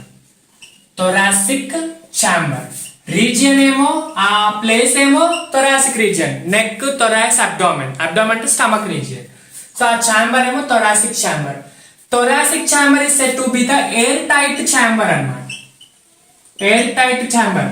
Sir మేము ఎయిర్ టైట్ కంటైనర్ గురించి విన్నాం కానీ ఎయిర్ టైట్ ఛాంబర్ గురించి వినలేదు. ఎయిర్ టైట్ కంటైనర్ అంటే ఏంటి, ఎయిర్ బయటికి లోపలికి ఫ్లో కాదు. సో అలాగే ఈ థొరాసిక్ ఛాంబర్ నుంచి ఎయిర్ బయటికి లోపలికి ఫ్లో కాదు. అలా బయటికి లోపలికి ఫ్లో అయితే బాడీ అంతా ఎయిర్ ఉండాలి, బాడీ అంతా ఎయిర్ పాసేజ్ కావాలి. ఓన్లీ బ్లడ్ వెజల్స్ లోకి ఎందుకు పాసేజ్ అవుతుందంటే ఈ ఛాంబర్ ఉండడం వల్ల. అర్థమవుతుందా? Then thoracic chamber is made up of, ఇది చాలా important, it is made up of 4 parts. Essentially first dorsally vertebral column, backbone ఉంటది చూడండి. ఇక్కడ నుంచి బ్యాక్ బోన్ ఇక్కడ వరకు ఉంటుంది, కానీ థొరాసిక్ ఛాంబర్ లో కూడా బ్యాక్ బోన్ పార్ట్ వస్తుంది కాబట్టి వర్టిబ్రల్ కాలమ్. డార్సల్ అంటే బ్యాక్ సైడ్. వెంట్రల్ ఏముంటుంది thoracic chamber includes sternum. Sternum is nothing but breast bone. Breast bone చూడండి, దిస్ రీజన్ ఇక్కడ మీరు టచ్ చేసి చూస్తే బోన్ లైక్ స్ట్రక్చర్ ఉంటుంది, అది బ్రెస్ట్ బోన్ అన్నమాట. నెక్స్ట్ లాటరల్లీ అంటే సైడ్స్ కి ఏముంటాయి గెస్ చేయండి, రిబ్స్. రైట్ చూడండి, ఇది స్టర్నమ్, బ్రెస్ట్ బోన్, దీనికి అటాచ్డ్ గా రిబ్స్ ఉంటాయి. ఇలా 12 pair ఆఫ్ రిబ్స్ ఉంటాయి. అది మనం మళ్ళీ బోన్స్ దగ్గర చదువుతాం కానీ ఇలా రిబ్స్ ఉంటాయి. బ్యాక్ సైడ్ నేను వేయ రావట్లేదు, వర్టిబ్రల్ కాలమ్ బ్యాక్ బోన్ ఉంటాయి. And also laterally ribs and also down side అంటే కిందికి ఏమై ఉంటుంది డయాఫ్రమ్ కూడా ఉంటది. బట్ థొరాసిక్ ఛాంబర్ లో మనకి మెయిన్ గా లోయర్ సైడ్ డయాఫ్రమ్ అని ఉంటాం. చూడండి ఇక్కడ diaphragm, it's a dome shaped structure. Dome అంటే ఇలా ఉండడం వంగు. So dome shaped structure diaphragm ఉంటుంది. లాటరల్లీ సైడ్స్ కి రిబ్స్ ఉంటాయి, ఫ్రంట్ వెంట్రల్ గా sternum, back side vertebral column. ఇదంతా ఒక సెటప్, అనాటమికల్ సెటప్. ఈ సెటప్ లో ఏముంటాయి లంగ్స్ ఉంటాయి. అర్థమవుతుందా? అందుకే ఇది ఎయిర్ టైట్ ఛాంబర్ అన్నమాట. ఈ ఛాంబర్ నుంచి బయటికి ఎయిర్ రాదు, లోపలికి ఎయిర్ పోదు, ఓన్లీ పాసేజ్ ద్వారా వెళ్తుంది. Right everyone. సో ఇక్కడ ఈ థొరాసిక్ ఛాంబర్ ఉండడానికి మెయిన్ ఇంపార్టెంట్ ఏంటంటే డైరెక్ట్ గా మనం లంగ్స్ మీద ఎలాంటి ప్రెషర్ క్రియేట్ చేయలేము. థొరాసిక్ ఛాంబర్ లో ఏమైనా చేంజ్ వస్తే ఆటోమేటిక్ గా లంగ్స్ లో చేంజ్ వస్తాయి. ఎందుకంటే ఈ ఛాంబర్ లోపలనే కదా, ఇక్కడనే కదా, ఇక్కడ రైట్ లంగ్ ఉంది, ఇక్కడ లెఫ్ట్ లంగ్ ఉంది. సో ఆ ఛాంబర్ లో నువ్వు ఏమైనా ప్రెషర్ క్రియేట్ చేసావు అనుకో, ఆటోమేటిక్ ఏమవుతుంది లంగ్స్ లో ప్రెషర్ క్రియేట్ అవుతుంది. ఇప్పుడు చూడండి, బలూన్ లో వాటర్ ఫిల్ చేసి మీరు ప్యాక్ చేసేయండి. నువ్వు లోపల వాటర్ ని నువ్వేం చేంజ్ చేయలేవు, ఎందుకంటే వాటర్ లోపల ఉంది. బయట బెలూన్ ప్రెస్ చేస్తే ఆటోమేటిక్ గా వాటర్ వాల్యూమ్ డిక్రీజ్ అవుతుంది. సేమ్ వే ఇక్కడ అన్నమాట, అర్థమవుతుందా? అంటే to make any change directly we cannot do it on lungs, we can put it on thoracic chamber. చూడండి, థొరాసిక్ ఛాంబర్ నేను బ్రీత్ ఇన్ చేస్తున్నా, బ్రీత్ అవుట్ చేస్తున్నా. చేయడం వల్ల ఆ లంగ్స్, ఆ ఛాంబర్ మీద ఉన్న ప్రెషర్ లంగ్స్ మీద రిఫ్లెక్ట్ అవుతుంది. That is very important. మీరు ప్రతి ఒక్కటి కూడా లైన్ టు లైన్ అర్థం చేసుకోవాలి, మెకానిజం ని మైండ్ లో ఊహించుకోవాలి. అప్పుడు చాలా పర్ఫెక్ట్ గా అర్థమవుతుంది human physiology. Right everyone. And next వచ్చేసి respiratory steps in respiration, very important. ఇంకొక పాయింట్ ఏంటంటే ఇక్కడ థొరాసిక్ ఛాంబర్, ఈ క్యావిటీనే మనం ఏమంటామంటే పల్మనరీ క్యావిటీ అంటాం. పల్మనరీ అన్న వర్డ్ ఎక్కడ వచ్చినా నేను ఏమని చెప్పినాను, లంగ్స్ కి సంబంధించి అని చెప్పాను. So it is said to be the pulmonary cavity. Right everyone. Dome shaped diaphragm, ఇక్కడ diaphragm is the separation between thoracic region and కింద రీజియన్ ని అబ్డామెన్ రీజియన్ అంటాం, పైన రీజియన్ ని థొరాసిక్ అంటాం. ట్రేకియా పైన ఉన్న రీజియన్ ని నెక్ రీజియన్ అంటాం. నెక్ మనకి సంబంధం లేదు, neck thoracic abdomen region. Abdomen కి థొరాసిక్ కి సపరేట్ చేసే dome shaped structure diaphragm. Right. Next very important steps involved in respiration.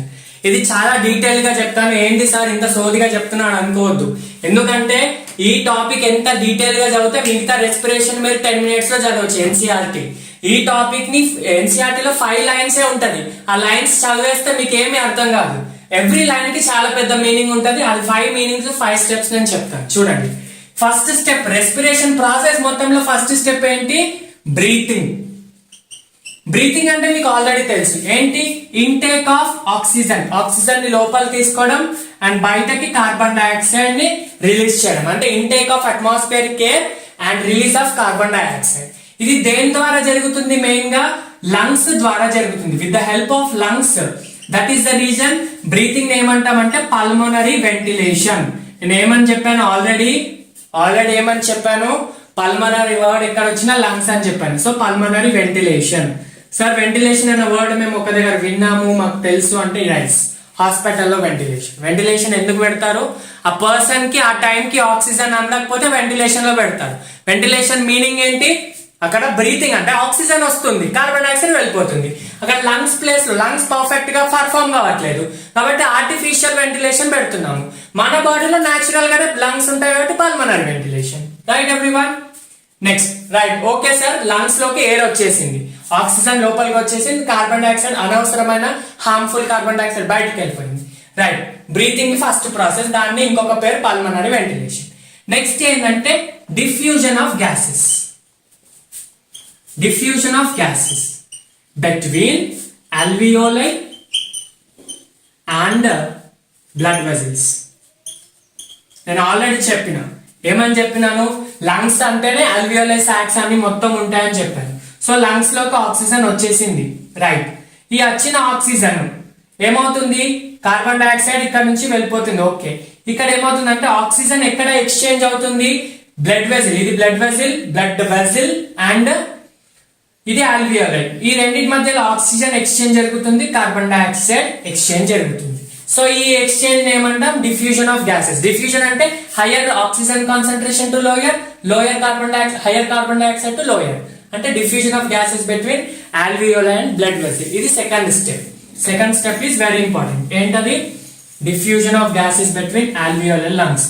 Sir మరి బ్లడ్ వెసిల్స్ కి ఎయిర్ వచ్చేసింది, మనం బ్రీత్ చేసిన ఎయిర్ ఎక్కడ దాకా వచ్చింది, బ్లడ్ వెసిల్ దాకా వచ్చింది. ఎట్లా వచ్చింది, డిఫ్యూజన్ జరిగింది. ఎక్కడ, ఆల్వియోలైకి బ్లడ్ వెసిల్ కి మధ్యలో డిఫ్యూజన్ జరగడం వల్ల ఎయిర్ వచ్చేసింది. నెక్స్ట్ థర్డ్ స్టెప్ ఏంటంటే ట్రాన్స్పోర్ట్ ఆఫ్ గ్యాస్.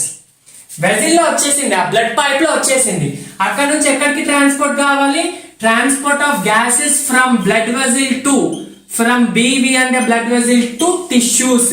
మనకు మెయిన్ గా టిష్యూస్ కి వెళ్ళాలి ఆక్సిజన్, సెల్స్ లో వెళ్ళి అక్కడ ఆక్సిజన్ యూటిలైజేషన్ జరుగుతుంది.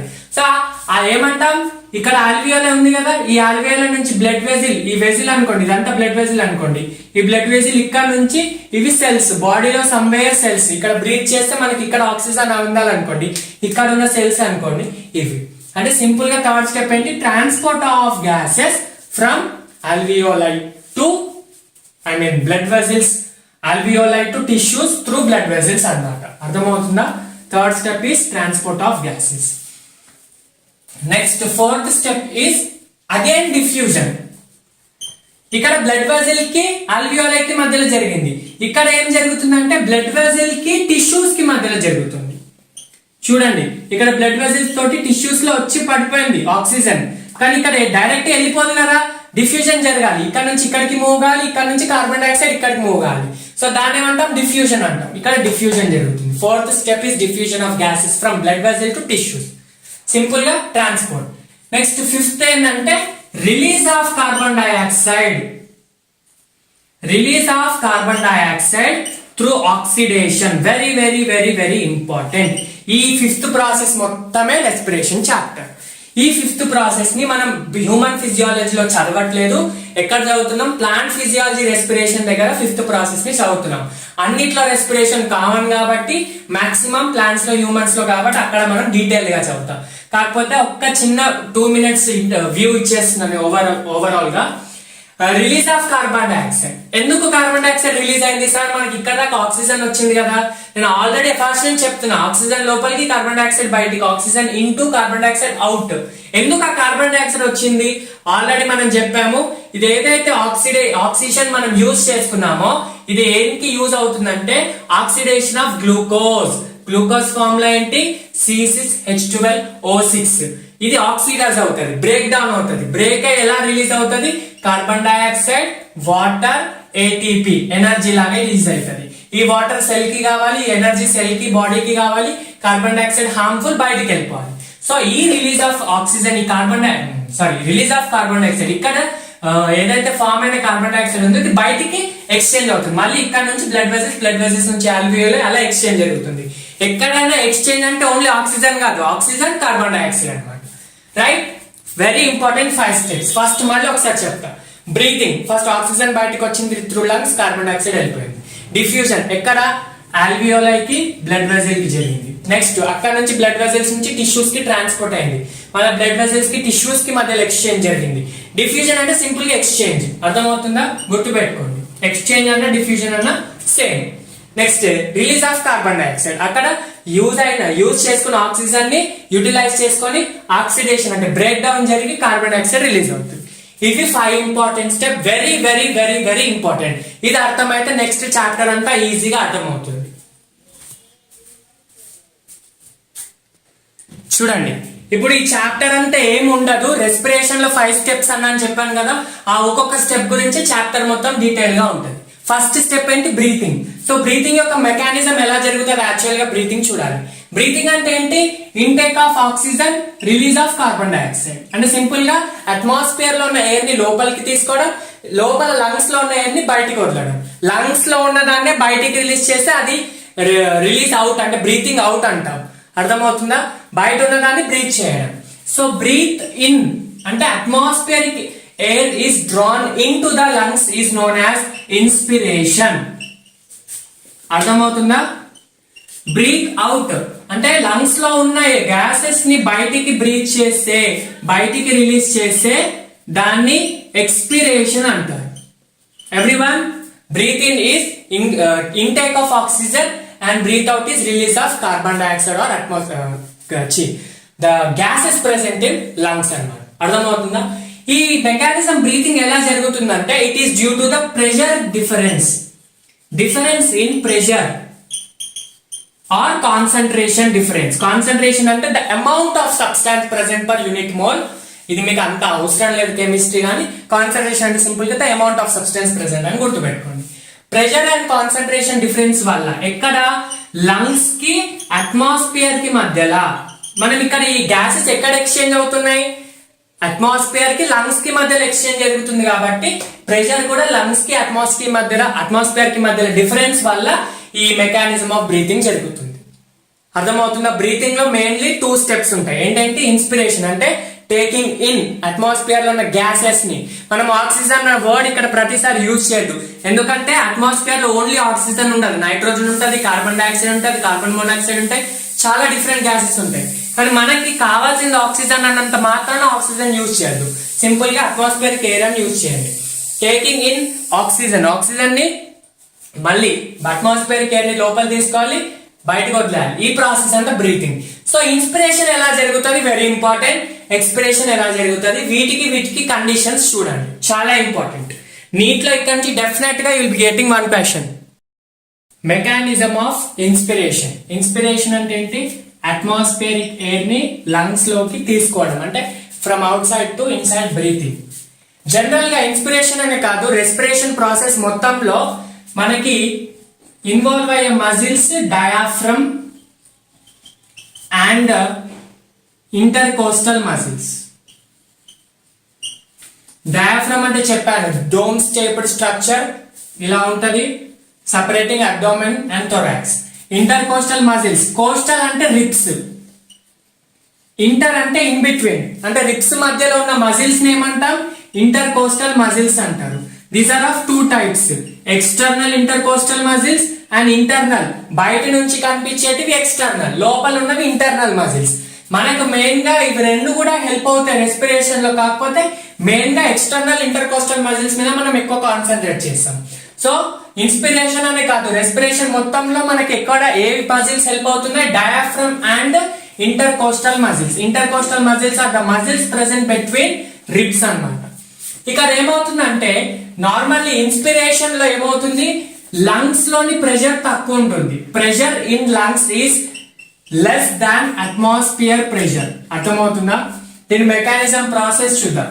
It is an active process. Active process అంటే యూజెస్ ఎనర్జీ, ఎనర్జీ రిక్వైర్మెంట్ కావాలి, energy is nothing but ATP. అర్థమవుతుందా? Inspiration is an active process. ఇక్కడ ఏమవుతుందంటే మనకు మెయిన్ గా నేను ఏమని చెప్పాను? లంగ్స్ లో వాల్యూమ్ తక్కువ ఉంటుంది, సారీ లంగ్స్ లో ప్రెషర్ తక్కువ ఉంటుంది. So pressure in lungs is less than pressure in atmosphere అని చెప్తున్నాం. ఈ ప్రెషర్ ఎలా డిక్రీజ్ అవుతుంది లంగ్స్ లో, థొరాసిక్ ఛాంబర్ లో ఎలా డిక్రీజ్ అవుతుంది చూడండి. Mainly due to the contraction of diaphragm, చాలా ఇంపార్టెంట్ ఈ point. Next external intercostal muscles, the muscles present between ribs, outside or external. So diaphragm contract కావడం వల్ల, ఎక్స్టర్నల్ ఇంటర్కోస్టల్ మజిల్స్ కాంట్రాక్ట్ కావడం వల్ల ఈ ప్రెషర్ డిక్రీజ్ అవుతుంది. ప్రెషర్ డిక్రీజ్ అయిందంటే automatic గా వాల్యూమ్ ఇంక్రీజ్ అవుతుంది. మీకు తెలుసు pressure is inversely proportional to volume, కాబట్టి ప్రెషర్ ఇంక్రీజ్ అవుతే వాల్యూమ్ డిక్రీజ్ అవుతుంది. సో ఇప్పుడు ఈ డయాఫ్రమ్ ద్వారా ఈ వాల్యూమ్ ఎలా ఇంక్రీజ్ అవుతుంది చూడండి. డయాఫ్రమ్ ఇలా ఉంది, డోమ్ షేప్డ్, కాంట్రాక్ట్ అయినప్పుడు స్ట్రేట్ అవుతుంది. స్ట్రేట్ కావడం వల్ల ఇక్కడ థొరాసిక్ ఛాంబర్ లో ఉన్న వాల్యూమ్ ఏమవుతుంది? ఇంక్రీజ్ అవుతుంది. ఎలా ఇంక్రీజ్ అవుతుంది? యాంటీరియో పోస్టీరియర్ యాక్సిస్ లో ఇంక్రీజ్ అవుతుంది అనమాట. అర్థమవుతుందా? అంటే యాంటీరియర్ అంటే అప్పర్, పోస్టీరియర్ అంటే లోయర్. సో ఇలా మనకి లంగ్ లోని వాల్యూమ్ ఇలా ఇంక్రీజ్ అవుతుంది. అర్థమవుతుందా? సో ఇది డయాఫ్రమ్ కాంట్రాక్షన్ వల్ల. Next external intercostal muscles contract అయినప్పుడు ఏమవుతుంది? రిబ్స్ ఇంకా స్టెర్నమ్ పైకి లిఫ్ట్ అవుతాయి అన్నమాట. స్టెర్నమ్ అండ్ రిబ్స్, స్టెర్నమ్ అంటే బ్రెస్ట్ బోన్, లాటరల్ గా రిబ్స్. సో ఈ ఎక్స్టర్నల్ ఇంటర్కోస్టల్ మజిల్స్ కాంట్రాక్ట్ అయినప్పుడు ఏమవుతుంది? ఈ సైడ్స్ లో అంటే డార్సల్ వెంట్రల్ సైడ్స్ లో, ఇది యాంటీరియర్ పోస్టీరియర్ అంటే అప్పర్ అండ్ లోయర్ సైడ్స్ లో ఇలా వాల్యూమ్ ఇంక్రీజ్ అయింది. ఈ మజిల్స్ వల్ల, ఇంటర్కోస్టల్ మజిల్స్ వల్ల ఏంటి? డార్సల్ అండ్ వెంట్రల్ సైడ్ లో, dorsal and ventrally the volume is increased. ఎలా ఇంక్రీజ్ అవుతుంది? Due to lifting up of ribs and sternum. So ఇప్పుడు ఓవరాల్ గా థొరాసిక్ ఛాంబర్ యొక్క వాల్యూమ్ ఏమైంది? సింప్లీ ఇంక్రీజ్ అయింది. వాల్యూమ్ ఇంక్రీజ్ అయితే ఇంట్రా పల్మనరీ ప్రెషర్ ఏమవుతుంది? డిక్రీజ్ అవుతుంది. Intra pulmonary pressure is nothing but pressure with in lungs.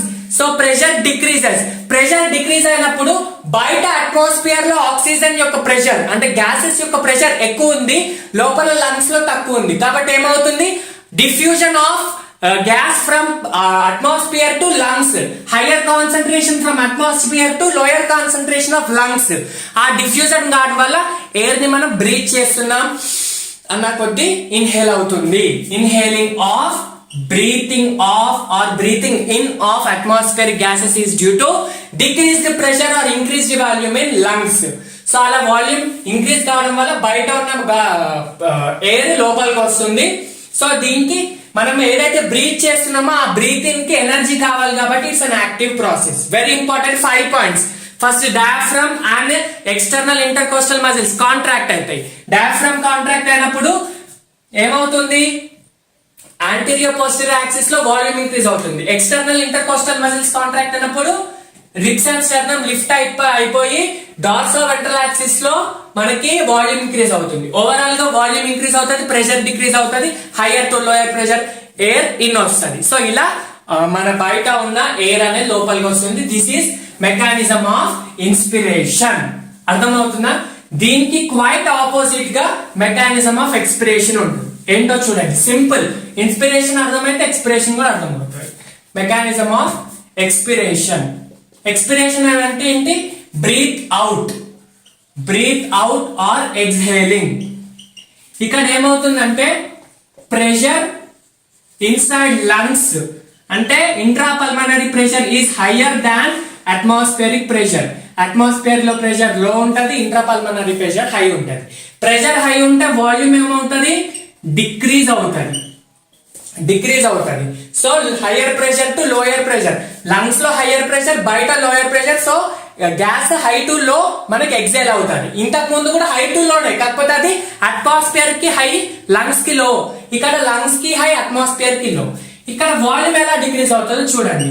Due to relaxation of same diaphragm and external intercostal muscles. So ఇప్పుడు ఏమవుతుంది, diaphragm relax అయినప్పుడు మళ్ళీ dome shape లో వచ్చేస్తుంది, volume reduce అవుతుంది, pressure increase అవుతుంది.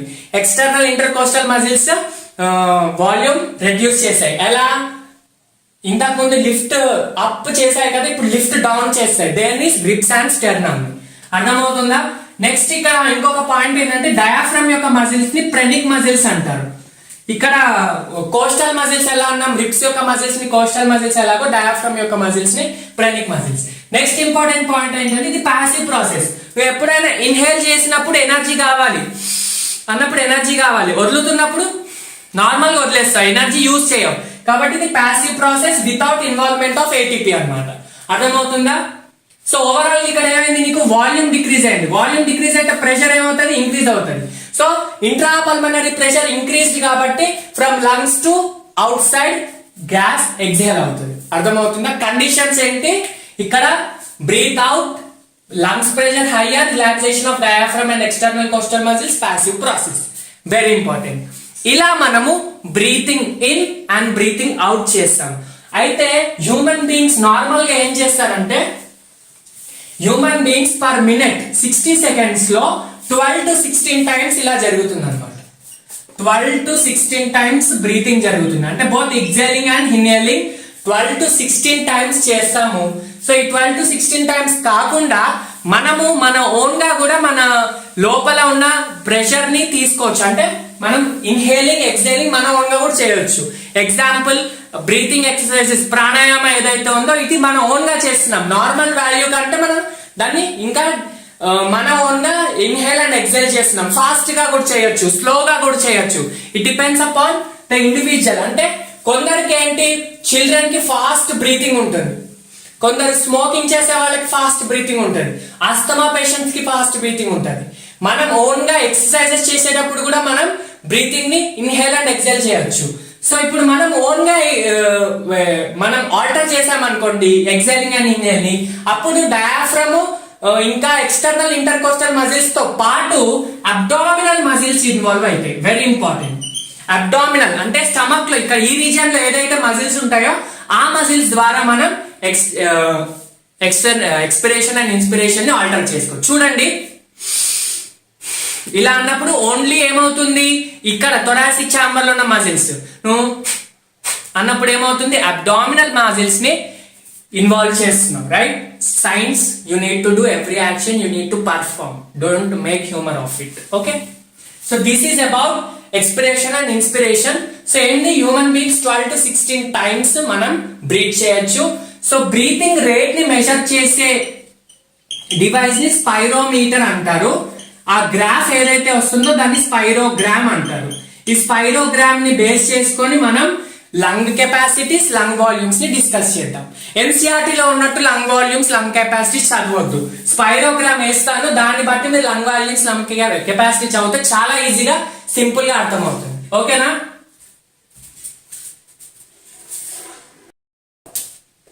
Next lung volumes and lung capacity.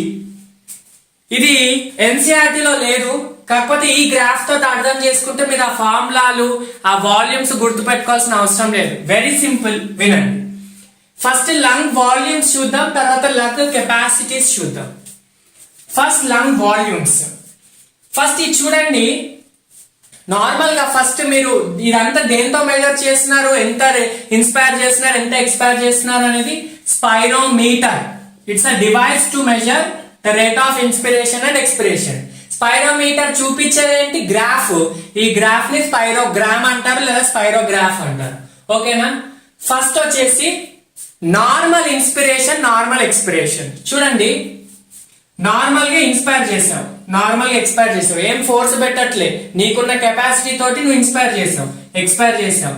Inspired, expired, inspired, expired, inspired, expired. ఇలా నువ్వు inspiration increasing, decreasing, increasing, decreasing of capacity. అలా నువ్వు మినిట్ కి ఎన్ని టైమ్స్ చేయొచ్చు అని చెప్పాను? 12 to 16 టైమ్స్ చేయొచ్చు అని చెప్పాను. అర్థమవుతుందా? ఆ వాల్యూమ్ ఎంత ఉంటుంది? 500 ml. You can inspire 500 ml per breath. Breath కి 500 ml. సో 500 into 12 చేస్తే అవుతుంది 6000 అవుతుంది. 500 into 16 చేస్తే 8000 అవుతుంది. సో ఇది మినిమం, ఇది మాక్సిమం. అంటే టోటల్ వాల్యూమ్ ఎంత?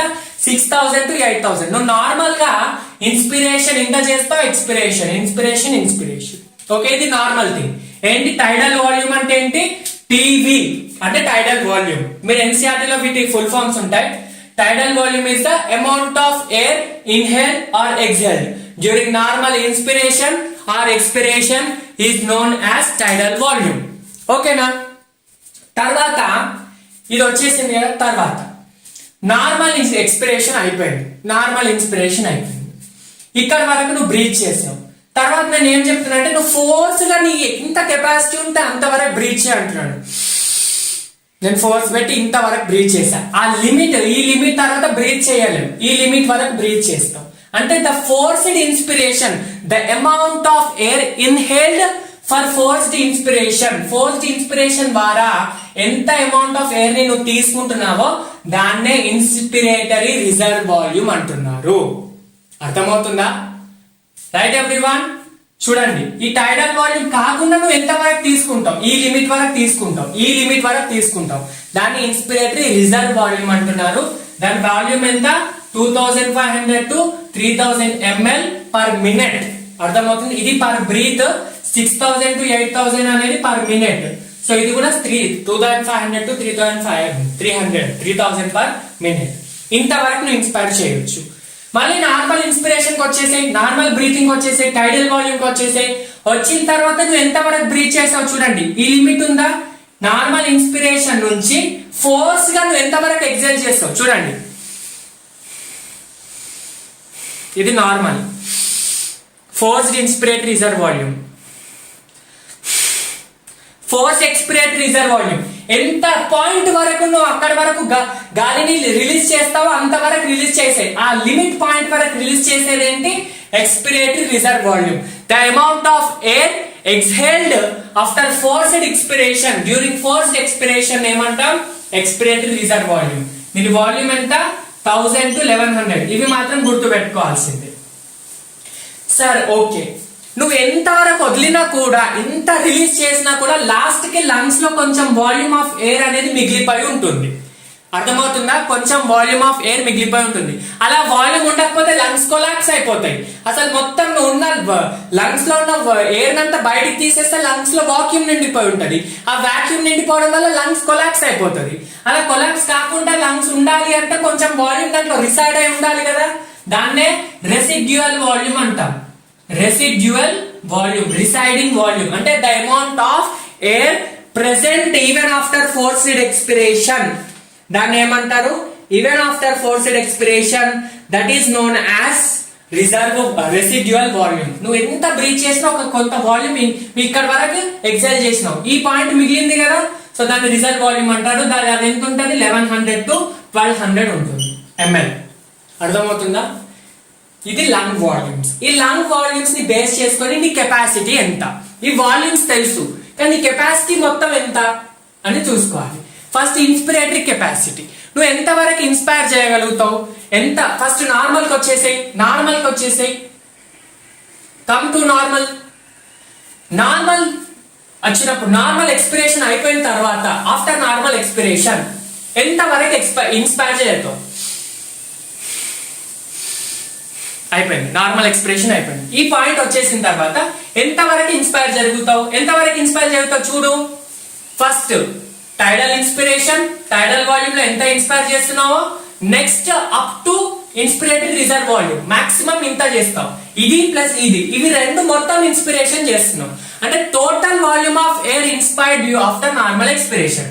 నార్మల్ ఎక్స్పిరేషన్ తర్వాత టైడల్ ప్లస్ కెపాసిటీ మాక్సిమం, ఇదెంత, దీన్నే ఇన్స్పిరేటరీ కెపాసిటీ అంటాం. ఈజ్ ఈక్వల్ టు ఏంటి, inspiratory reserve volume plus టైడల్ volume. వచ్చేసిన ఫార్ములా ఎన్సీఆర్టీ లో ఇదే ఉంది. నువ్వు కాన్సెప్చువల్ గా చదివితే చాలా ఈజీ. అంటే నువ్వు ఇంత inspire total inspiration after normal expiration.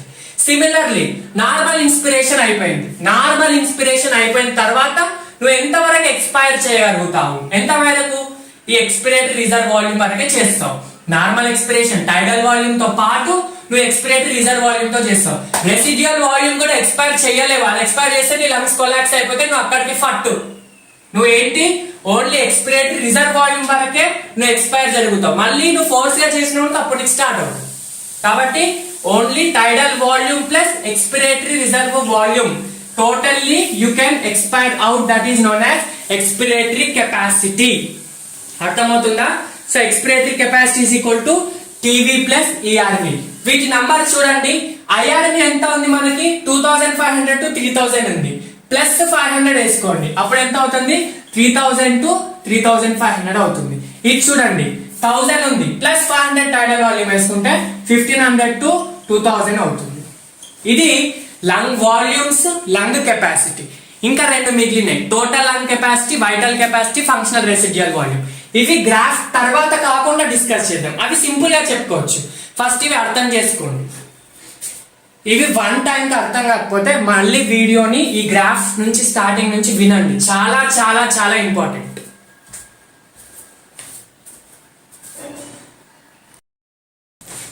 Next functional residual capacity. Total మొత్తం మనము వాల్యూమ్స్, కెపాసిటీస్ నేర్చుకున్నాం కాబట్టి దాంట్లో first inspiratory capacity, expiratory capacity చాలా ఇంపార్టెంట్. ఇవి మూడు అనేది కొంచెం అడిషనల్ గా మీరు నేర్చుకోవాలి. ఫంక్షనల్ రెసిడ్యువల్ కెపాసిటీ ఏంటంటే air remain after normal expiration. Normal expiration తర్వాత, నార్మల్ గా బ్రీత్ అవుట్ చేసిన తర్వాత ఎంత లంగ్స్ లో ఎయిర్ ఉంటుంది చూడండి. ఎంత ఉంటది చూడండి. నార్మల్ ఎక్స్పిరేషన్ ఇది నార్మల్ ఇన్స్పిరేషన్, ఇది నార్మల్ ఎక్స్పిరేషన్. ఎక్స్పిరేషన్ తర్వాత లంగ్స్ లో ఎంత ఎయిర్ ఉంది, ఇంత ఎక్స్పిరేటరీ రిజర్వ్ వాల్యూమ్ ఉంది ప్లస్ ఆర్వి ఉంది చూడండి. ఇది దీని తర్వాత ఎంత మిగిలి ఉందో అది. So ERV plus RV. So the air remained in lungs after normal expiration. Normal expiration తర్వాత మీరు డయాగ్రామే చూడాలి. డయాగ్రామ్ లోనే మీకు మాక్సిమం మొత్తం ఉంటది. ఈఆర్వి ప్లస్ ఆర్వి కదా మిగిలింది నార్మల్ ఎక్స్పిరేషన్ తర్వాత. సో అదనమాట, right. Next vital capacity. Vital capacity అంటే ఏం లేదు, బుక్ లో పెద్ద పెద్ద డెఫినేషన్ ఉంటుంది. సింపుల్ గా ఫోర్స్డ్ బ్రీతింగ్ తర్వాత మొత్తం నువ్వు ఎంత బ్రీత్ చేయొచ్చు. ఫోర్స్డ్ బ్రీతింగ్ అంటే ఫోర్స్డ్ ఎక్స్పిరేషన్ తర్వాత నువ్వు ఎంత బ్రీత్ ఇన్ చేయొచ్చు, ఫోర్స్డ్ ఇన్స్పిరేషన్ తర్వాత నువ్వు ఎంత బ్రీత్ అవుట్ చేయొచ్చు. అంటే సింపుల్ గా ఫోర్స్డ్ బ్రీతింగ్ తర్వాత నువ్వు ఎంత వరకు ఎయిర్ ని నువ్వు తీసుకోవచ్చు అనేది ఇక్కడ మనకు కావాల్సింది. చూడండి ఫోర్స్డ్ బ్రీతింగ్ అంటే ఏంటి. ఫర్ ఎగ్జాంపుల్ ఫోర్స్డ్ ఎక్స్పిరేషన్ అనుకోండి. ఫోర్స్డ్ ఎక్స్పిరేషన్ అంటే నువ్వు ఎక్కడ వరకు ఎక్స్పైర్ చేస్తున్నావు, ఈఆర్వి వరకు ఎక్స్పైర్ చేయొచ్చు. లిమిట్ అదే కదా, ఆర్వి చేయలేం కదా. సో ఈఆర్వి వరకు చేయొచ్చు ప్లస్ టీవీ ఐఆర్వి కూడా నువ్వు బ్రీత్ ఇన్ చేసుకోవచ్చు. అర్థమవుతుందా? అంటే ఇక్కడ బ్రీత్ ఇన్ అవుట్ అని కాదు, ఫోర్స్డ్ బ్రీతింగ్ తర్వాత ఎంత వరకు నువ్వు చేయొచ్చు. ఒకవేళ ఎక్స్పిరేషన్ అయితే ఈఆర్వి టీవీ ప్లస్ ఐఆర్వి చేయొచ్చు. ఒకవేళ అది ఇన్స్పిరేషన్ అయింది అనుకోండి, ఈ ఐఆర్వి చేస్తూ టీవీ ప్లస్ ఈఆర్వి చేయొచ్చు. అర్థమవుతుందా?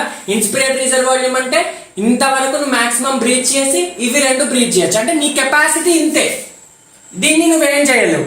ఆ రెసిడ్యువల్ వాల్యూ నువ్వు ఏం చేయలేవు. అంటే వైటల్ కెపాసిటీ అంటే మెయిన్ ఇంపార్టెంట్ కెపాసిటీ ఎంత వరకు ఇంతే. నువ్వు బ్రీత్ అవుట్ చేసినా ఇన్ చేసినా ఇంతే చేస్తావు. ఇది you will not disturb. Next total lung capacity అంటే ఏంటి, అన్ని నువ్వు ఎంత వరకు మొత్తం లంగ్స్ లో ఎంత ఎయిర్ అకామిడేట్ అయి ఉంటుంది అంటే ఫోర్స్డ్ ఇన్స్పిరేషన్ తర్వాత, ఫోర్స్ గా ఇన్స్పైర్ చేసిన తర్వాత, ఇన్స్పైర్ చేసినాకనే కదా మొత్తం మనం లంగ్స్ లో ఎయిర్ ఉంటుంది. ఇంతవరకు ఇన్స్పైర్ చేసావు, దాని తర్వాత ఎంత ఉంది నీ లంగ్స్ లో ఇప్పుడు నువ్వు మెజర్ చేయాలి. ఎంత ఉంటుంది, ఐఆర్వి ఉంటుంది, టీవీ ఉంటుంది, ఈఆర్వి ఉంటుంది, ఆర్వి ఉంటుంది. అంటే ఇవి ఆల్రెడీ వైటల్ కెపాసిటీ 3 వచ్చాయి కాబట్టి వైటల్ కెపాసిటీ ప్లస్ ఆర్వి అని చెప్తాను. ఇది total lung capacity and lung capacity and lung volume. So ఒక్కసారి మీరు మళ్ళీ వీడియోని ఈ పార్ట్, ఈ కెపాసిటీ వాల్యూమ్ పార్ట్ ఒకసారి మంచిగా విని మీరు ఒకసారి ఎన్సీఆర్ చదవండి, చాలా అర్థమవుతుంది. ఈ మూడింటి దగ్గరనే మీరు ఇవి గుర్తుపెట్టాలి. Normal expiration, forced breathing. Breathing అంటే ఇన్స్పిరేషన్ కావచ్చు, ఎక్స్పిరేషన్ కావచ్చు. లాస్ట్ ఇది ఫోర్స్డ్ ఇన్స్పిరేషన్. ఈ మూడింటి దగ్గర నీ వర్డ్స్ గుర్తుపెట్టుకోవాలి, మిగతాదంతా గ్రాఫ్ గుర్తుపెట్టుకుంటే సరిపోతుంది. Right. Next exchange of gases. చూడండి ఎన్సీఆర్టీలో రెస్పిరేషన్ చాప్టర్ చాలా ఈజీ. నేను ఆల్రెడీ చెప్పా 5 స్టెప్స్ రెస్పిరేషన్ గుర్తుపెట్టుకుంటే చాప్టర్ అంతా చెప్పొచ్చు. ఫస్ట్ స్టెప్ ఏంటి, మనకి బ్రీతింగ్ అంటే ఎయిర్ లోపలికి ఎలా వస్తుంది బయటికి ఎలా వెళ్తుంది చదువుతున్నాం. నెక్స్ట్ వచ్చేసి ఎక్స్చేంజ్ ఆఫ్ గ్యాసెస్. గ్యాసెస్ ఎక్కడ ఎక్స్చేంజ్ అవుతాయి, మెయిన్ గా మనకి ఆల్వియోలైకి బ్లడ్ వెజిల్ కి ఎక్స్చేంజ్ మధ్య, ఆల్వియోలైకి బ్లడ్ వెజిల్ కి మధ్యలో ఎక్స్చేంజ్ జరుగుతుంది. తర్వాత ఇంకొక దగ్గర కూడా ఎక్స్చేంజ్ అవుతుంది. ఎక్కడ, బ్లడ్ వెజిల్స్ కి టిష్యూస్ కి మధ్యలో. Blood vessels and tissues. ఈ బ్లడ్ వెజిల్స్ టిష్యూస్ ఇప్పుడే చదవద్దు, ఎందుకంటే ఫస్ట్ ఇక్కడ లంగ్స్ నుంచి బ్లడ్ లో వెళ్ళిన తర్వాత బ్లడ్ కాస్త లంగ్స్ దగ్గరికి, ఐ మీన్ టిష్యూస్ దగ్గర తీసుకెళ్లాలి. బ్లడ్ ట్రాన్స్పోర్ట్ చేయాలి, అంటే ట్రాన్స్పోర్ట్ ఆఫ్ గ్యాసెస్ చదవాలి. తర్వాత బ్లడ్ దగ్గర ఎట్లా ఎక్స్చేంజ్ అవుతుందో చూద్దాం. ఇక్కడ ఎక్స్చేంజ్ ఆఫ్ గ్యాసెస్ ఇక్కడ మెయిన్ గా మనం ఏమైనా చదువుతున్నాం, లంగ్స్ కి బ్లడ్ వెజిల్ కి. అంటే సింపుల్ గా లంగ్స్ అంటే ఆల్వియోలే కదా, ఆల్వియోలకి బ్లడ్ వెజిల్ కి. మెయిన్ గా ఎక్స్చేంజ్ ఆఫ్ గ్యాసెస్ అనేది 2 ఫ్యాక్టర్స్ మీద డిపెండ్ అవుతుంది. 2 ఫ్యాక్టర్స్ తో చదువుతాం. ఒకటి వచ్చేసి partial pressure. Partial pressure, partial pressure అంటే ఏంటి, ఫర్ ఎగ్జాంపుల్ ఇది ఒక కంటైనర్, దీంట్లో నంబర్ ఆఫ్ గ్యాసెస్ యాడ్ చేసావు. యాడ్ చేసినప్పుడు ఆక్సిజన్ యాడ్ చేసినావు, కార్బన్ డైఆక్సైడ్ యాడ్ చేసినావు, నైట్రోజన్ యాడ్ చేసినావు, హైడ్రోజన్ యాడ్ చేసినావు, Cl2 యాడ్ చేసినావు, చాలా గ్యాసెస్ యాడ్ చేసినావు. యాడ్ చేసిన తర్వాత ఈ మిక్స్చర్ లో ఒక్కొక్క గ్యాస్ యొక్క ఇండివిజువల్ ప్రెషర్ ఏంటో దాన్ని పార్షియల్ అంటాం. పార్షియల్ అంటే ఇండివిజువాలిటీ. సో ఇండివిజువల్ ప్రెషర్ ని ఇన్ మిక్స్చర్ ఆఫ్ గ్యాసెస్ ని పార్షియల్ ప్రెషర్ అంటాం.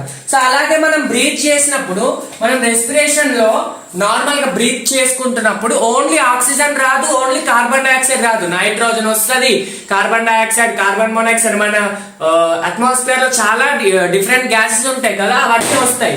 ఆ గ్యాస్ లో ఆక్సిజన్ యొక్క ప్రెషర్ ఎంత, మనకి ఇక్కడ మెయిన్ కావాల్సింది ఆక్సిజన్ కాబట్టి ఆ గ్యాస్ లో ఆక్సిజన్ యొక్క ప్రెషర్ ఎంత, దాన్ని పార్షియల్ ప్రెషర్ ఆఫ్ ఆక్సిజన్ అంటాం. ఆ గ్యాసెస్ లో partial pressure of carbon dioxide ఎంత ఉంటుంది అనేది ఇంపార్టెంట్. చూడండి, ఫస్ట్ బ్రీత్ చేసినప్పుడు రెస్పిరేషన్ ఓన్లీ బ్రీతింగ్ తో ఆగట్లేదు, అంటిల్ సెల్స్ లో వెళ్ళి అక్కడ గ్లూకోజ్ ఆక్సిడైజ్ అయ్యి కార్బన్ డైఆక్సైడ్ రిలీజ్ వరకు రెస్పిరేషన్ అంటాము. కాబట్టి బ్రీత్ చేస్తూనే అక్కడనే చదువుకోవద్దు పార్షియల్ ప్రెషర్, ఇండివిజువల్ స్టెప్ దగ్గర చదువుకోవాలి. ఫస్ట్ ఎక్కడ దగ్గర చదువుకోవాలి, ఫస్ట్ ఎక్కడ స్టార్ట్ అయింది రెస్పిరేషన్, బ్రీతింగ్ కదా. బ్రీతింగ్ అంటే అట్మాస్ఫియర్ ఎయిర్ ని లోపల తీసుకుంటున్నాం. అట్మాస్ఫియర్ ఎయిర్ లో పార్షియల్ ప్రెషర్ ఎంత ఉంటుంది, ఇక్కడ చూడండి. అట్మాస్ఫియర్ లో O2 partial pressure 159. Partial pressure is measured in mm of Hg, millimeter of Hg, mercury. So 159 mm of Hg ఉంటుంది. CO2 0.3, కార్బన్ డైఆక్సైడ్ తక్కువ ఉంటుంది. నెక్స్ట్ లంగ్స్ లో వచ్చేసరికి ఆక్సిజన్ కాన్సన్ట్రేషన్ తగ్గుతుంది, ఎందుకంటే కార్బన్ డైఆక్సైడ్ కాన్సన్ట్రేషన్ పెరుగుతుంది. ఆ కార్బన్ డైఆక్సైడ్ ఎక్కడి నుంచి వచ్చింది, మనకి రెస్పిరేషన్ ప్రాసెస్ ఆక్సిడేషన్ నుంచి వచ్చింది. సో లంగ్స్ లో 149 అయింది, 145 అనుకుంటా, ఐఎమ్ సారీ 145. నెక్స్ట్ లంగ్స్ లోకి వచ్చింది కదా, తర్వాత ఏమవుతుంది, ఎక్స్చేంజ్ జరుగుతుంది. ఎక్కడ జరుగుతుంది, ఆల్వియోలకి బ్లడ్ వెజిల్ కి. సో మరి బ్లడ్ వెజిల్ లో పార్షియల్ ప్రెషర్ ఆఫ్ ఆక్సిజన్ ఎంత ఉంటుంది, 95. ఆక్సిజనేటెడ్ అంటే ఆర్టరీస్, డిఆక్సిజనేటెడ్ అంటే వెయిన్స్.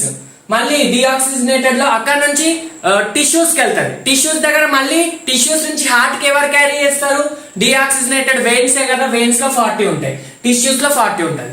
అలా ఆక్సిజన్ తగ్గుతా వెళ్తుంది, ఎందుకంటే కార్బన్ డైఆక్సైడ్ ఇంక్రీజ్ అవుతుంది. కార్బన్ డైఆక్సైడ్ ఎందుకు ఇంక్రీజ్ అవుతుంది సార్ అంటే due to the process of oxidation. చూడండి CO2 ఫస్ట్ అట్మాస్ఫియర్ లో 0.3 ఉంది, మళ్ళీ లంగ్స్ లోకి వచ్చేసరికి 40, అక్కడ నుంచి ట్రాన్స్పోర్ట్ అవుతుంది. ఫస్ట్ ఆర్టరీస్ లోకి వెళ్తుంది కాబట్టి ఈ ఆర్టరీస్ ట్రాన్స్పోర్టేషన్ మీకు కన్ఫ్యూజ్ అవుతే మళ్ళీ మీరు ట్రాన్స్పోర్టేషన్ సర్క్యులేషన్ చాప్టర్ లో దగ్గర చదవాలి. నాకు తెలిసి కన్ఫ్యూజ్ కాదనుకున్నాను, ఎందుకంటే 10th లో మీరు ఆల్రెడీ చదివారు. ఒకవేళ ఫ్రెషర్స్ అయితే, డ్రాపర్స్ అయితే వాళ్ళకి ఐడియా ఉంటుంది. ఆక్సిజనేటెడ్ లో 40, నెక్స్ట్ డిఆక్సిజనేటెడ్ అంటే టిష్యూస్ నుంచి హార్ట్ కి తీసుకెళ్లే వెయిన్స్ లో 45, టిష్యూస్ లో 45. ఇలా మీరు పార్షియల్ ప్రెషర్ చదవాలి. ఇది పెద్ద ఇంపార్టెంట్ కాదు, ప్రతి ఒక్క step atmosphere lungs step wise చదివితే ఇంపార్టెంట్ వచ్చేస్తారు.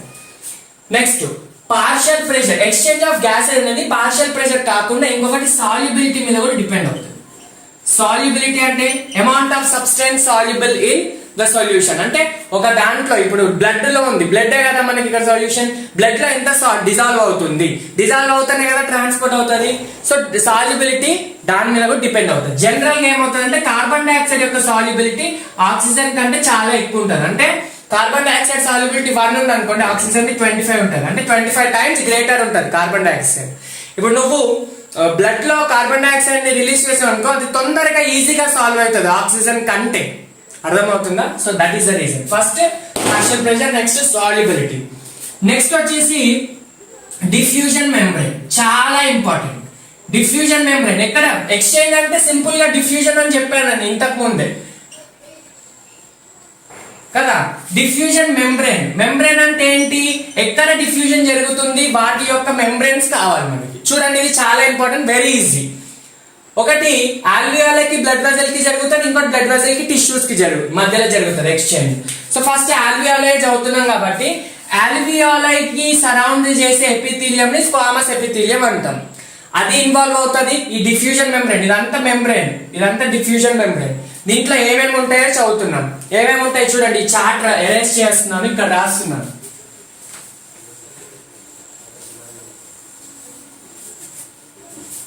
ఏమేమి ఉంటాయి? ఒకటి squamous epithelium of alveoli, alveoli యొక్క ఎపిథీలియం ఉంటుంది. నెక్స్ట్ ఇక్కడ చూడండి ఇది బ్లడ్ వెసలే కదా, ఇదంతా బ్లడ్ వెసల్, బ్లడ్ వెసల్ యొక్క ఎపిథీలియం కూడా ఉంటుంది, దాన్ని మనం ఎండోథీలియం అంటాం. ఎండోథీలియం ఆఫ్ బ్లడ్ వెసల్, ఒకటి ఆల్వియోలై ఎపిథీలియం, ఒకటి బ్లడ్ వెసల్ యొక్క ఎపిథీలియం. మధ్యలో ఒకటి బేస్మెంట్ మెంబ్రెయిన్ అని ఉంటుంది. బేస్మెంట్ మెంబ్రెయిన్ అంటే ఏంటి చూడండి, ఇది ఎపిథీలియల్ లేయర్ అనుకోండి, ఎపిథీలియల్ సెల్స్ కింద సపోర్టింగ్ గా ఒక బేస్మెంట్ మెంబ్రెయిన్ ఉంటుంది. ఇక్కడ 2 ఎపిథీలియం ఉన్నాయి, ఒకటి ఆల్వియోలై ఎపిథీలియం, ఒకటి బ్లడ్ వెసల్ ఎపిథీలియం. ఆల్వియోలై కింద ఎపిథీలియం యొక్క బేస్మెంట్ మెంబ్రెయిన్, బ్లడ్ వెసల్ యొక్క ఎపిథీలియం కింద basement membrane. So simply basement membrane of 2 alveoli and blood vessel. So ఇవి 3 కలిస్తే డిఫ్యూజన్ మెంబ్రెయిన్ అవుతుంది. అర్థమవుతుందా? ఇవి 3 ఏంటంటే ఒకటి alveoli epithelium, blood vessel epithelium, basement membrane. వీటంతా థిక్నెస్ కూడా 1 మిల్లీమీటర్ కంటే తక్కువనే ఉంటుంది. It is less than 1 mm.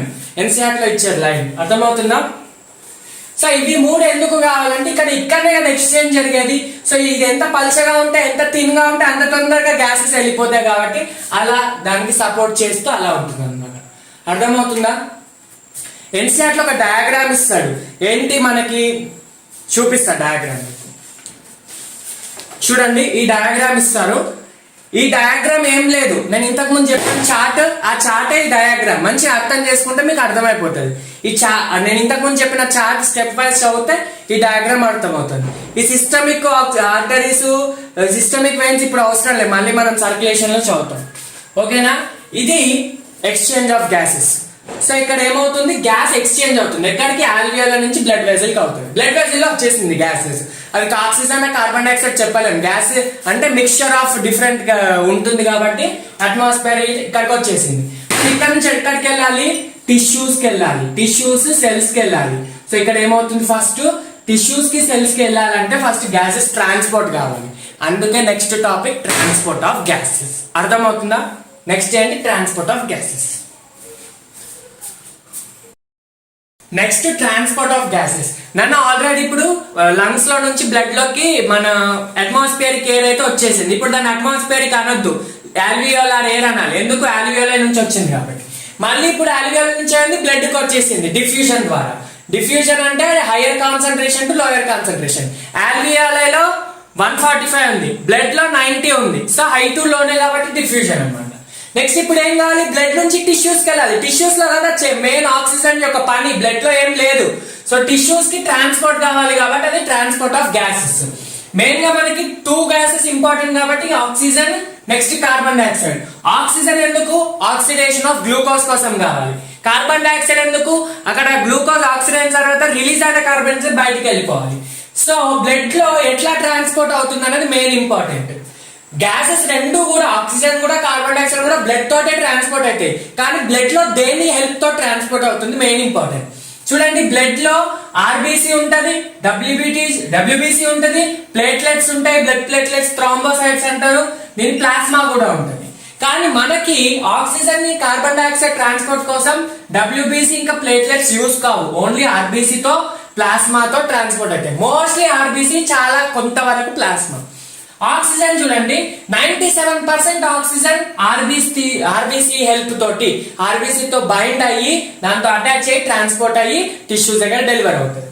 Next మిగతా 3% అంటే ప్లాస్మా. ప్లాస్మా అంటే nothing but water and some combination of ions. ఇంకొన్ని ఉంటాయి మనకి, ఆల్బుమిన్, గ్లోబులిన్ అని ఉంటాయి, అవి తర్వాత చాప్టర్. సింప్లీ మాక్సిమం వాటర్ ఇంకా అయాన్స్ ఉంటాయి అన్నట్టు. Next carbon dioxide. Carbon dioxide లో కొంచెం డిఫరెంట్ గా ఉంటుంది. 70% ఆర్బీసీనే, ఇది కూడా 70% ఆర్బీసీనే, కాకపోతే ఆర్బీసీలో బైకార్బోనేట్ ఫామ్ లో.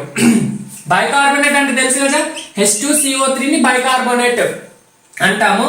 ఇది అయాన్, బైకార్బోనేట్ అయాన్, అర్థమవుతుందా?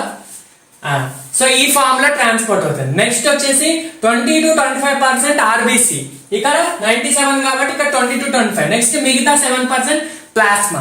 సో ఇది ఎట్లా కాంబినేషన్ ఫామ్ అయి ట్రాన్స్పోర్ట్ అవుతుందో చూద్దాం ఇప్పుడు. నెక్స్ట్ ఫస్ట్ ఆక్సిజన్ ఎట్లా ట్రాన్స్పోర్ట్ అవుతుందో చూడండి. ఆక్సిజన్ మెయిన్ గా హిమోగ్లోబిన్ తో, ఆర్బీసీలో ఏముంటది, రెడ్ బ్లడ్ సెల్ లో హిమోగ్లోబిన్ అనే ప్రోటీన్ ఉంటుంది, వెరీ ఇంపార్టెంట్. కలర్ ఎందుకు వస్తుంది రెడ్ కలర్ ఆర్బీసీ కంటే, హీమ్ వల్ల. హీమ్ లో, హిమోగ్లోబిన్ లో 2 పార్ట్స్ ఉంటుంది, him part, globin part. Globin అనేది ప్రోటీన్, హీమ్ అనేది అయాన్, ఫెర్రస్ అయాన్స్, మనకి ఐరన్ అన్నమాట. సో ఆర్బీసీలో హిమోగ్లోబిన్ తోటి ఆక్సిజన్ బైండ్ అయ్యి ఏం ఫామ్ అవుతుందంటే ఆక్సీ హిమోగ్లోబిన్ ఫామ్ అవుతుంది. అర్థమవుతుందా? ఇది హిమోగ్లోబిన్ అనుకోండి, ఫర్ ఎగ్జాంపుల్ ఇది హిమోగ్లోబిన్ అనుకోండి. సో ఇలా ఆక్సిజన్ ఇక్కడ, ఆక్సిజన్ ఇక్కడ, ఆక్సిజన్ ఇక్కడ, ఆక్సిజన్ ఇక్కడ, 4 ఆక్సిజన్ మాలిక్యూల్స్. ఒక్క హిమోగ్లోబిన్ మాలిక్యూల్స్ కి మాక్సిమం 4 ఆక్సిజన్ మాలిక్యూల్స్ బైండ్ అయ్యి ఆక్సీ హిమోగ్లోబిన్, ఇదంతా ఇప్పుడు ఏమవుతుంది ఆక్సీ హిమోగ్లోబిన్. ఇలా ఆక్సీ హిమోగ్లోబిన్ లంగ్స్ దగ్గర ఫామ్ అయ్యి మళ్ళీ జర్నీ స్టార్ట్ చేస్తుంది, చిక్ చుక్ చుక్ చుక్ అనుకుంటూ సెల్స్ దగ్గరికి వెళ్ళిపోతుంది, వెళ్ళి అక్కడ మళ్ళీ డిసోసియేట్ అయిపోతుంది. నువ్వు ఆక్సిజన్ ఇక్కడ బైండ్ అయిన తర్వాత డైరెక్ట్ సెల్స్ లో హిమోగ్లోబిన్ లాగా వెళ్ళిపోదు, అక్కడ మళ్ళీ డిసోసియేట్ అయిపోతుంది, విడిపోయి ఆక్సిజన్ టిష్యూస్ లోకి డెలివర్ అయిపోతుంది. అర్థమవుతుందా? సో దీన్ని మనం ఒక గ్రాఫ్ తో చదువుతాం, ఏంటంటే దాన్ని పర్సంటేజ్ సాచురేషన్ గ్రాఫ్ అంటాం. చూడండి, starting percentage saturation of haemoglobin with oxygen to partial pressure of carbon dioxide. Partial pressure 1 ఉంది అనుకోండి, ఫస్ట్ కొంచెమే బైండ్ అయింది. నెక్స్ట్ 2 ఉంది అనుకోండి, ఎక్కువ బైండ్ అవుతుంది. 3 ఉంటే ఎక్కువ బైండ్ అవుతుంది. ఇలా ఇలా ఇలా ఇలా ఒక పాయింట్ దగ్గర సాచురేట్ అయిపోతుంది, అంటే కాన్స్టెంట్, అక్కడికి ఆగిపోతుంది, అక్కడికి నిండిపోతుంది. సో అక్కడ వరకు ఇలా మనం ఒక కర్వ్ వేస్తే అది సిగ్మాయిడ్ కర్వ్ అంటాం. ఈ షేప్, సిగ్మాయిడ్ అంటే వంపు, సిగ్మాయిడ్ షేప్ వస్తుంది అనమాట. ఇది పర్సంటేజ్ సాచురేషన్. ఏం లేదు, పార్షియల్ ప్రెషర్ పెరిగిన కొద్దీ దాని సాచురేషన్ రేట్ పెరుగుతుంది, దాని అమౌంట్ ఆఫ్ రియాక్టివిటీ పెరుగుతుంది. అర్థమవుతుందా? ఇక్కడ ఇంకోటి మీరు కాన్సన్ట్రేట్ చేయాల్సింది చాలా ఇంపార్టెంట్, కొన్ని factors influence the binding of oxygen with haemoglobin. అంటే ఆక్సీ హిమోగ్లోబిన్ ఫామ్ అవుతుంది అని చెప్పాం కాబట్టి కొన్ని ఫ్యాక్టర్స్ చాలా ఇంపార్టెంట్. అంటే దేని ప్రెసెన్స్ లో ఎట్లా బౌండ్ అవుతుంది చూడండి. ఇప్పుడు లంగ్స్ దగ్గర, లంగ్స్ అంటే ఆల్వియోలే కదా, ఆల్వియోలే దగ్గర ఆక్సిజన్ ఎంత ఉంది 145 ఉంది అరౌండ్. కార్బన్ డైఆక్సైడ్ సమ్ 40 ఉందా,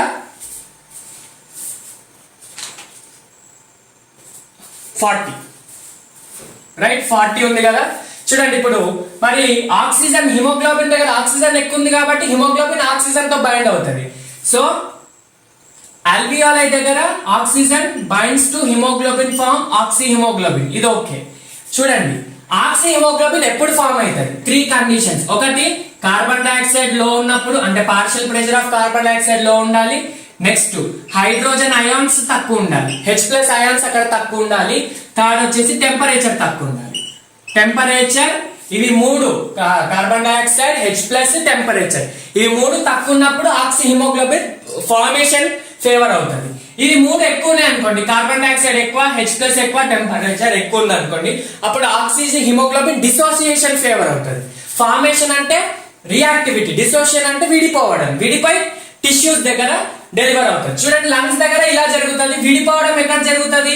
dissociation of oxy haemoglobin happens at tissues. Tissues దగ్గర చూడండి ఆక్సిజన్ యొక్క కాన్సంట్రేషన్ 40 ఉంది, కార్బన్ డైఆక్సైడ్ 45 ఉంది. ఇది ఎక్కువ ఉంది కాబట్టి ఇక్కడ ఆక్సి హిమోగ్లోబిన్ విడిపోయి కార్బమైనో హిమోగ్లోబిన్ ఫామ్ అయింది, తర్వాత చెప్తాం. అర్థమవుతుందా? చూడండి కార్బన్ డైఆక్సైడ్, H+ టెంపరేచర్ ఇవి మూడు తక్కువ ఉండాలి, ఆక్సిజన్ ఇంకా pH ఇవి రెండు ఎక్కువ ఉండాలి, అప్పుడు ఆక్సి హిమోగ్లోబిన్ ఫామ్ అవుతుంది. Next carbon dioxide, H+ temperature ఎక్కువ ఉంటే, ఆక్సి తక్కువ ఉండి pH తక్కువ ఉంటే అప్పుడు కార్బన్ డైఆక్సైడ్ డిసోసియేషన్ ఫేవర్ అవుతుంది. అర్థమవుతుందా? ఇలా మనకి ఆక్సిజన్ అనేది టిష్యూస్ కి ట్రాన్స్పోర్ట్ అవుతుంది. నార్మల్ గా 100 ml ఆఫ్ బ్లడ్ లో 5 ml ఆఫ్ ఆక్సిజన్ అనేది ట్రాన్స్పోర్ట్ అవుతుంది అనమాట. Very important. 100 ml of blood లో 5 ml of oxygen. 100 ml of blood can carry how much 5 ml of oxygen. ఇది ఇంపార్టెంట్. కార్బన్ డైఆక్సైడ్ అయితే 100 ml of blood carry 4 ml of oxygen. అర్థమవుతుందా? 100 ml of blood లో 20 to 25 grams of haemoglobin ఉంటుంది. So దాన్ని బట్టి అలా జరుగుతుంది. Next transport of carbon dioxide. చూడండి కార్బన్ డైఆక్సైడ్ ఫస్ట్ ఆర్బీసీతో 20 to 25% ట్రాన్స్పోర్ట్ అవుతుందని తెలుసు. ఆర్బీసీతో ఇప్పుడు ఆక్సిజన్ హిమోగ్లోబిన్ తో ఫామ్ అయ్యి ఆక్సి హిమోగ్లోబిన్ అయింది. ఇక్కడ కూడా కార్బన్ డైఆక్సైడ్ హిమోగ్లోబిన్ తోటే పార్టిసిపేట్ రియాక్ట్ అవుతుంది, దాంతో ఏమంటారు అటాచ్ అవుతుంది. అటాచ్ అయ్యి ఏమవుతుంది అంటే అక్కడ ఆక్సిజన్ కదా సార్, ఆక్సిజన్ కి ఆక్సి హిమోగ్లోబిన్, ఇక్కడ కార్బన్ డైఆక్సైడ్ కి కార్బాక్సీ హిమోగ్లోబిన్ అనొద్దు, కార్బ్ అమైనో హిమోగ్లోబిన్ అనాలి. Carb amino haemoglobin. ఎందుకంటే కార్బాక్సీ హిమోగ్లోబిన్ అంటే కార్బన్ మోనాక్సైడ్ తోటి ఫామ్ అయితే అప్పుడు కార్బాక్సీ హిమోగ్లోబిన్ అనాలి. కార్బన్ డైఆక్సైడ్ అయితే కార్బ్ అమైనో హిమోగ్లోబిన్. అలా ఇంత 20 to 25% of carbon dioxide transport అవుతుంది బ్లడ్ లో. అర్థమైందా? నెక్స్ట్ 70% మిగతాది ఏమని చెప్పాము? బైకార్బోనేటెడ్ ఫార్మేషన్. చూడండి బైకార్బోనేట్ అంటే ఏంటి? టిష్యూస్ దగ్గర కార్బన్ డైఆక్సైడ్ రిలీజ్ అయింది, ఇది ఎక్కడ ఫామ్ అయితే చెప్పండి? ఆక్సిజన్ కార్బమైనో హిమోగ్లోబిన్ ఎక్కడ ఫామ్ అవుతుంది? టిష్యూస్ దగ్గర, లంగ్స్ దగ్గర? టిష్యూస్ దగ్గరనే కదా కార్బన్ డైఆక్సైడ్ కాన్సంట్రేషన్ ఎక్కువ ఉండేది, 45 ఉంది. ఎందుకు? ఆక్సిడేషన్ ప్రాసెస్ ద్వారా రిలీజ్ అయింది. సో అలా ఫామ్ అవుతుంది. ఇది కూడా టిష్యూస్ దగ్గరనే, ఇది కూడా టిష్యూస్ దగ్గరనే. టిష్యూస్ దగ్గర CO2 వాటర్ తో రియాక్ట్ అయ్యి ఏం ఫామ్ అవుతుంది అంటే బైకార్బోనేట్ H2CO3 ఫామ్ అవుతుంది అనమాట. అర్థమవుతుందా? H2CO3 ఫస్ట్ చూడండి. In the presence of an enzyme is present in RBC, that is known as carbonic anhydrase. Carbonic anhydrase అనే ఎంజైమ్ ప్రెసెన్స్ లో CO2 combined with the H2O form H2CO3 and also they form అంటే dissociate అయితే HCO3 plus H+ ion. ఇట్లా direct గా transport కాదు, ఇది దీనికంటే ఇది స్టేబుల్ అన్నమాట. HCO3 minus plus H+, just ఇది అయాన్స్ లాగా డిసోసియేట్ అయితే ఒకటి cation, anion, negative anion, positive cation. So HCO3 minus transported to lungs అన్నమాట. టిష్యూస్ నుంచి లంగ్స్ కి వెళ్తాయి. టిష్యూస్ నుంచి లంగ్స్ కి ఏమో ఫార్వర్డ్ రియాక్షన్. బ్యాక్వర్డ్ రియాక్షన్ అంటే ఏంటి? లంగ్స్ నుంచి టిష్యూస్ ఏమవుతుంది? ఇది ఫార్మేషన్, ఇక్కడ dissociation. H+ plus HCO3 minus form H2CO3 and they will dissociate as ఇట్లా డిసోసియేట్ అవుతుంది. ఏంటి? CO2 plus H2O లాగా రివర్స్. ఎక్కడ? లంగ్స్ నుంచి టిష్యూస్, ఇది టిష్యూస్ నుంచి లంగ్స్. నెక్స్ట్ ప్లాస్మాలో as it is carbon dioxide ప్లాస్మాతో మిక్స్ అయి వెళ్ళిపోతుంది. అక్కడ ఎలాంటి అమైనో హిమోగ్లోబిన్, ఎలాంటి అనైడ్రేసెస్ ఏమి ఉండవు. ఇక్కడ enzyme important, carbonic anhydrase enzyme important. ఇది కూడా ఆర్బీసీ లోనే, కాకపోతే it is in the form of bicarbonate, it is in the form of carbamino haemoglobin. అర్థమవుతుందా? చెప్పాను కదా 4 ml of oxygen is transported in 100 ml of blood. So ఇది about transport of gases. Sir ఇప్పుడు gases transport అయిపోయినాయి, వెళ్ళిపోయినాయి, tissues లో పడ్డాయి. Tissues లో పడిన తర్వాత గ్యాసెస్ అక్కడ ఏమవుతుంది, ఎక్స్చేంజ్ అవుతుంది. మళ్ళీ బ్లడ్ నుంచి టిష్యూస్ లోకి డెలివరీ కావాలంటే అక్కడ మళ్ళీ డిఫ్యూజన్ జరుగుతుంది. ఇంతకు ముందేమో ఆల్వియోలై నుంచి బ్లడ్, ఇక్కడ డిఫ్యూజన్ ఫ్రమ్ బ్లడ్ టు ఇవి టిష్యూస్ సెల్స్ అనుకోండి, అక్కడ డిఫ్యూజన్ జరుగుతుంది. అది మనకి ఇవ్వలేదు, అవసరం లేదు కూడా. నెక్స్ట్ టిష్యూస్ లో వెళ్ళిన తర్వాత ఏమవుతుంది, ఆక్సిడేషన్ జరుగుతుంది. ఆక్సిడేషన్ అనే ప్రాసెస్, దాని ఒక రియాక్షన్, అసలు దాని ఆనవాళ్ళు కూడా మనకి ఎన్సీఆర్టీ హ్యూమన్ ఫిజియాలజీలో ఇవ్వలేదు. కానీ as a teacher, as a mentor నేను చెప్పాలి. ఎందుకంటే అది చెప్పాలి మీరు, ఇది లెసన్ అంతా వేస్ట్. ఆ ఇంపార్టెంట్ పాయింట్ లాస్ట్, మనం 5 స్టెప్స్ లో లాస్ట్ పాయింట్ సెల్యులార్ రెస్పిరేషన్, అది చాలా ఇంపార్టెంట్. చూడండి అది కూడా సెల్యులార్ రెస్పిరేషన్. నేను ఏం చెప్పాను 1 minute లో సింపుల్ గా చెప్పేస్తా. సెల్యులార్ రెస్పిరేషన్ చూడండి, ఆక్సిజన్ వచ్చింది, టిష్యూస్ లో డెలివరీ అయిపోయింది. అక్కడ ఆక్సిజన్ యొక్క పని ఏంటి, మనం ఏదైతే ఫుడ్ డైజెస్ట్ అయిన తర్వాత C6H12O6 ఉందో, it will combine with oxygen. Oxygen oxidise చేస్తారు, అంటే బ్రేక్ డౌన్ చేస్తారు. ఎట్లా, 6 CO2 మాలిక్యూల్స్, 6 H2O మాలిక్యూల్స్, అంటే water plus energy, 36 ATPs release అవుతాయి. కొన్నిట్లో ఎన్సీఆర్టీ లో నెక్స్ట్ చాప్టర్ చదివితే 38 అని ఉంటుంది, 36, 38. యాక్చువల్ గా 36 కరెక్ట్. దాని రీజన్ కూడా కొంచెం డెప్త్ గా చదివితే తెలుస్తుంది ప్లాంట్ ఫిజియాలజీలో. కానీ 38 రాసుకున్నాయి ఇప్పటికైతే. ఎన్సీఆర్టీ కదా మనకు నీట్ లో అడిగారు కాబట్టి 38 ATPs రిలీజ్ అవుతాయి. ఈ ATPs రిలీజ్ అయిన సెల్ యూజ్ చేసుకుంటుంది, వాటర్ సెల్ యూజ్ చేసుకుంటుంది, కార్బన్ డైఆక్సైడ్ డెలివర్ అవుతుంది. మళ్ళీ ట్రాన్స్పోర్ట్ త్రూ బ్లడ్ అనమాట, బైకార్బోనేట్ ఫామ్ అయి లంగ్స్ లోకి వెళ్తారు, అక్కడ నుంచి బయటికి ఎగ్జైల్ అవుతుంది. ఇది cellular respiration. Next regulation of respiration చూడండి. నెక్స్ట్ టాపిక్ ఎన్సీఆర్టీలో రెగ్యులేషన్ ఆఫ్ రెస్పిరేషన్. ఇది ఏంటంటే ఏం లేదు, మన బాడీలో ఎంత అమౌంట్ ఆఫ్ ఆక్సిజన్, ఎంత amount of carbon dioxide, oxygen కంటే కార్బన్ డైఆక్సైడ్ ఇక్కడ మెయిన్ రోల్ ఉంటుంది. చూడండి, రెగ్యులేషన్ ఆఫ్ రెస్పిరేషన్ అంటే కార్బన్ డైఆక్సైడ్ గురించి ఎక్కువ మాట్లాడతాం, ఆక్సిజన్ రోల్ తక్కువ ఉంటుంది. ఎందుకు కార్బన్ డైఆక్సైడ్ గురించి మాట్లాడుతున్నాం అంటే, రెగ్యులేషన్ అంటే ఏంటి, బ్యాలెన్స్ చేయడం. అంటే ఏదైనా ఎక్కువ తక్కువలు అయితే దాన్ని స్ట్రైట్ గా బ్యాలెన్స్ చేయడం. ఎక్కువ తక్కువలు అంటే ఏంటి, కార్బన్ డైఆక్సైడ్ హార్మ్ఫుల్ కదా మన బాడీకి, అంటే కార్బన్ మోనాక్సైడ్ కంటే తక్కువే హార్మ్ఫుల్, కానీ కార్బన్ డైఆక్సైడ్ హార్మ్ఫుల్. అందుకే కదా మనం బయట రిలీజ్ చేసాం. సో ఆ హార్మ్ఫుల్ యొక్క నేచర్ ఏమన్నా డిస్టర్బెన్స్ వచ్చింది అనుకోండి, ఎక్కువ కార్బన్ డైఆక్సైడ్ ఇన్హేల్ చేసాము, లేదంటే ఎక్కువ ఇన్స్పిరేషన్ ఎక్స్పిరేషన్ అయింది అనుకోండి, అప్పుడు మనం ఆ రెస్పిరేషన్ రేట్ ని రెగ్యులేట్ చేయాలి, అంటే బ్యాలెన్స్ చేయాలి. సో కార్బన్ డైఆక్సైడ్ యొక్క కాన్సన్ట్రేషన్ ని బ్యాలెన్స్ చేయడం కోసం మన బ్రెయిన్ లో స్పెషల్ సెంటర్స్ ఉంటాయి, స్పెషల్ పాయింట్స్ ఉంటాయి. ఆ పాయింట్స్ రెస్పిరేషన్ ని రెగ్యులేట్ చేస్తాయి, అంటే కరెక్ట్ చేస్తాయి, బ్యాలెన్స్ చేస్తాయి. ఏంటంటే ఫస్ట్ దేనికంటే ముందు మిడ్ బ్రెయిన్. మన బ్రెయిన్ 3 parts ఉంటాయి, forebrain, midbrain, hindbrain. So midbrain కాదు, hindbrain or hindbrain ఏదైనా నుంచి.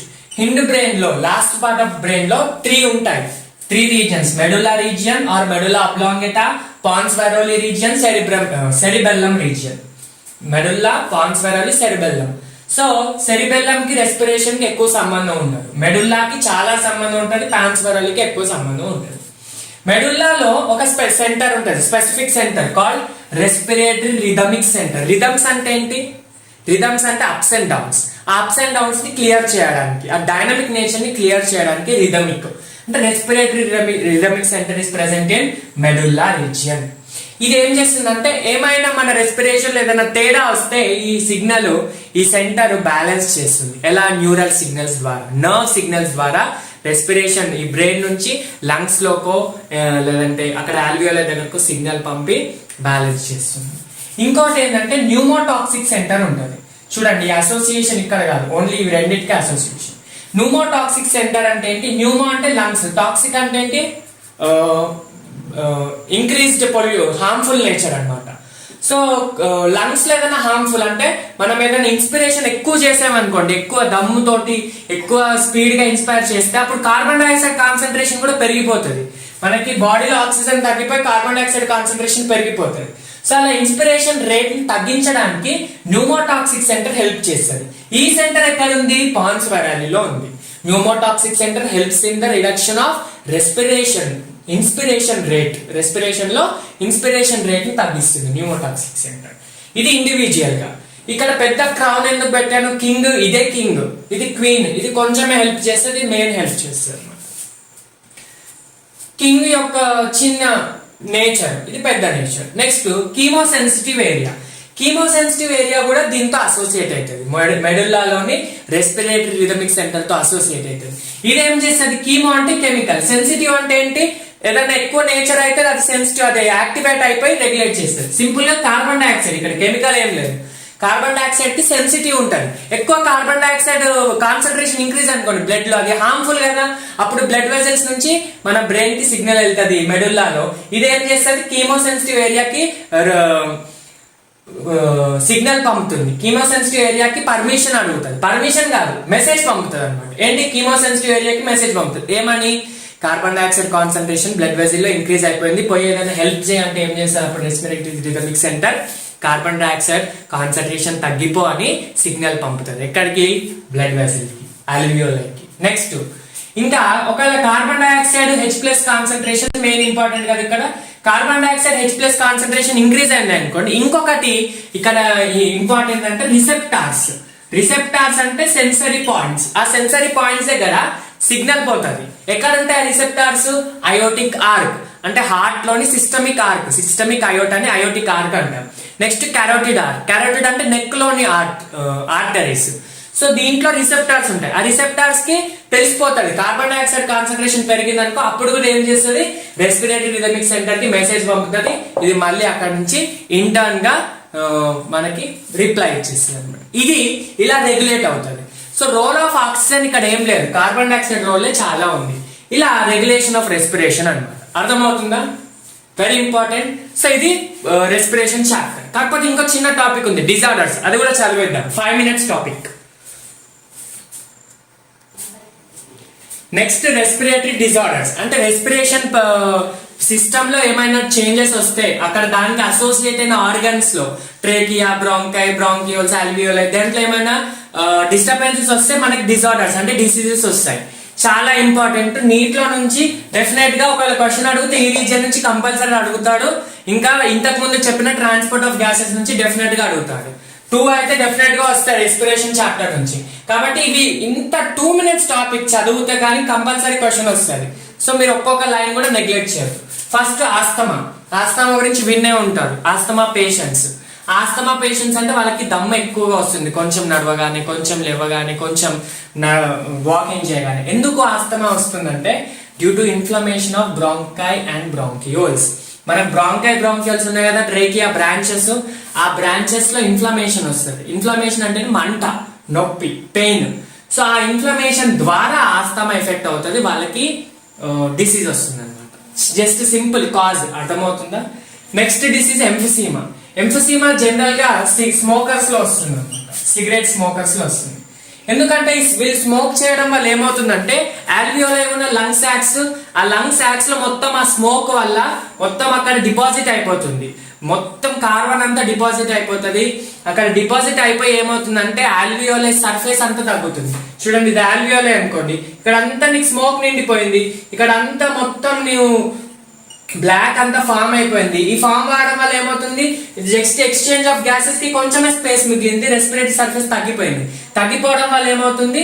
వీళ్ళకి ఎంఫసిమా వస్తుంది అనమాట, decrease in respiratory surface of alveoli walls. Next occupational respiratory disorder. Occupational అంటే ఏంటి? వాళ్ళ జాబ్స్ ని బట్టి. ఇప్పుడు కొంతమంది ఫ్యాక్టరీస్ లో, ఇండస్ట్రీస్ లో స్టోన్ బ్రేకింగ్ లేదంటే మైనింగ్ ఇండస్ట్రీస్ లో వర్క్ చేస్తారు. వాళ్ళకి ఏంటంటే ఆ స్టోన్ లో వచ్చిన డస్ట్ కదా బ్రీత్ చేస్తే, బ్రీత్ అంటే రెస్పిరేషన్ కదా. సో ఆ డస్ట్ ద్వారా, ఆ ఏదైతే మైనింగ్ ఇండస్ట్రీస్ లో ఆ స్మెల్ ద్వారా వాళ్ళకి వచ్చే డిజార్డర్స్ అన్నమాట. సో కొన్ని సిలికాన్ తీసుకుంటే, ఇప్పుడు స్టోన్ అంటే ఏంటి? సిలికానే కదా, దాంట్లో సిలికేటెడ్ డస్ట్ ఉంటది కదా. సో ఆ సిలికేటెడ్ డస్ట్ తీసుకుంటే వాళ్ళకి సిలికోసిస్ అనే డిసీజ్ వస్తుంది. సో అలా డిఫరెంట్ ఫైబ్రోసిస్ వస్తుంది. ఫైబ్రోసిస్ అంటే ఏంటి? ఫైబర్ అంతా, మొత్తం ఫైబ్రస్ టిష్యూ అంతా నిండిపోతుంది ఆల్వియోలై. ఫైబ్రస్ టిష్యూ ప్లారిఫలేట్ అవుతుంది, అంటే డివైడ్ అవుతుంది. డివైడ్ అయ్యి మొత్తం ఆ సర్ఫేస్ అంతా ఫైబర్ ఆక్యుపై చేస్తుంది, తగ్గిపోతుంది. కాబట్టి ఆక్యుపేషనల్ డిజార్డర్స్ వస్తాయి, అంటే లైక్ సిలికోసిస్, ఫైబ్రోసిస్ అన్నమాట. అది మనకు లేదు. దీన్ని ఎట్లా ప్రొటెక్ట్ చేసుకుంటారో, mask or protective measures, shields, face shields, mask పెట్టుకోవడం వల్ల ఇలా డిసీజెస్ ని, రెస్పిరేటరీ డిసీజెస్ ని తగ్గించుకోవచ్చు. సో ఇది రెస్పిరేషన్ చాప్టర్. అంటే మీ NCERT లో breathing and exchange of gases. Simple గా బ్రీతింగ్ చెప్పాడు, ఎక్స్చేంజ్ ఆఫ్ గ్యాసెస్ చెప్పాడు, అందుకే పేరు breathing and exchange of gases పెట్టాడు. కానీ మెయిన్ రీజన్ రెస్పిరేషన్ చెప్పలేదు, అది సెల్యులార్ రెస్పిరేషన్. అదంతా ఎక్కడ ప్లాంట్ ఫిజియాలజీలో, ఎందుకంటే అక్కడ అన్నిటికీ రెస్పిరేషన్ పాయింట్ సేమ్ ఉంటుంది కాబట్టి అక్కడ డిస్కస్ చేద్దాం. సో ఇది breathing and exchange of gases. నేను ఇప్పుడు న్యూమరికల్స్ ఇవ్వలేదు, సారీ MCQs ఇవ్వలేదు, ఎందుకంటే మీకు PDF కింద లింక్ ఇస్తాను, ఆ PDF లో కొన్ని MCQs పెట్టాను, అవి ట్రై చేయండి. దాని ఆన్సర్స్ టెలిగ్రామ్ లో మీకు సెండ్ చేస్తాను. Right everyone, thank you so much for watching the video. ఒకవేళ వీడియో చాలా లెంతీ అనిపిస్తే మీరు డివైడ్ చేసుకొని చూడండి, దీని తర్వాత NCERT చదవండి, MCQs సాల్వ్ చేయండి. So see you in the next video. Until then stay tune to our channel, like the video, share the video to your friends. మీరు మీ ఫ్రెండ్స్ కి షేర్ చేస్తున్నారన్న విషయం అయితే నాకు అర్థమైపోయింది, ఎందుకంటే లాస్ట్ మంత్ ఒక 800 to 900 మెంబర్స్ చూస్తే ఈ మంత్ 1500, 1600, 1700, కొన్ని వీడియోస్ కి 2000 కూడా చూస్తున్నారు. It is very supportive. Thank you so much for support. ఇంకా మీరు అలా షేర్ చేస్తూ వెళ్ళండి, చాలా మంది బెనిఫిట్ అవుతుంది. అండ్ సబ్స్క్రైబ్ చేసుకోండి ఛానల్ కి. నెక్స్ట్ వీడియో సర్క్యులేషన్ తో మేము ముందుంటాను. Until then, stay tuned. All the very best.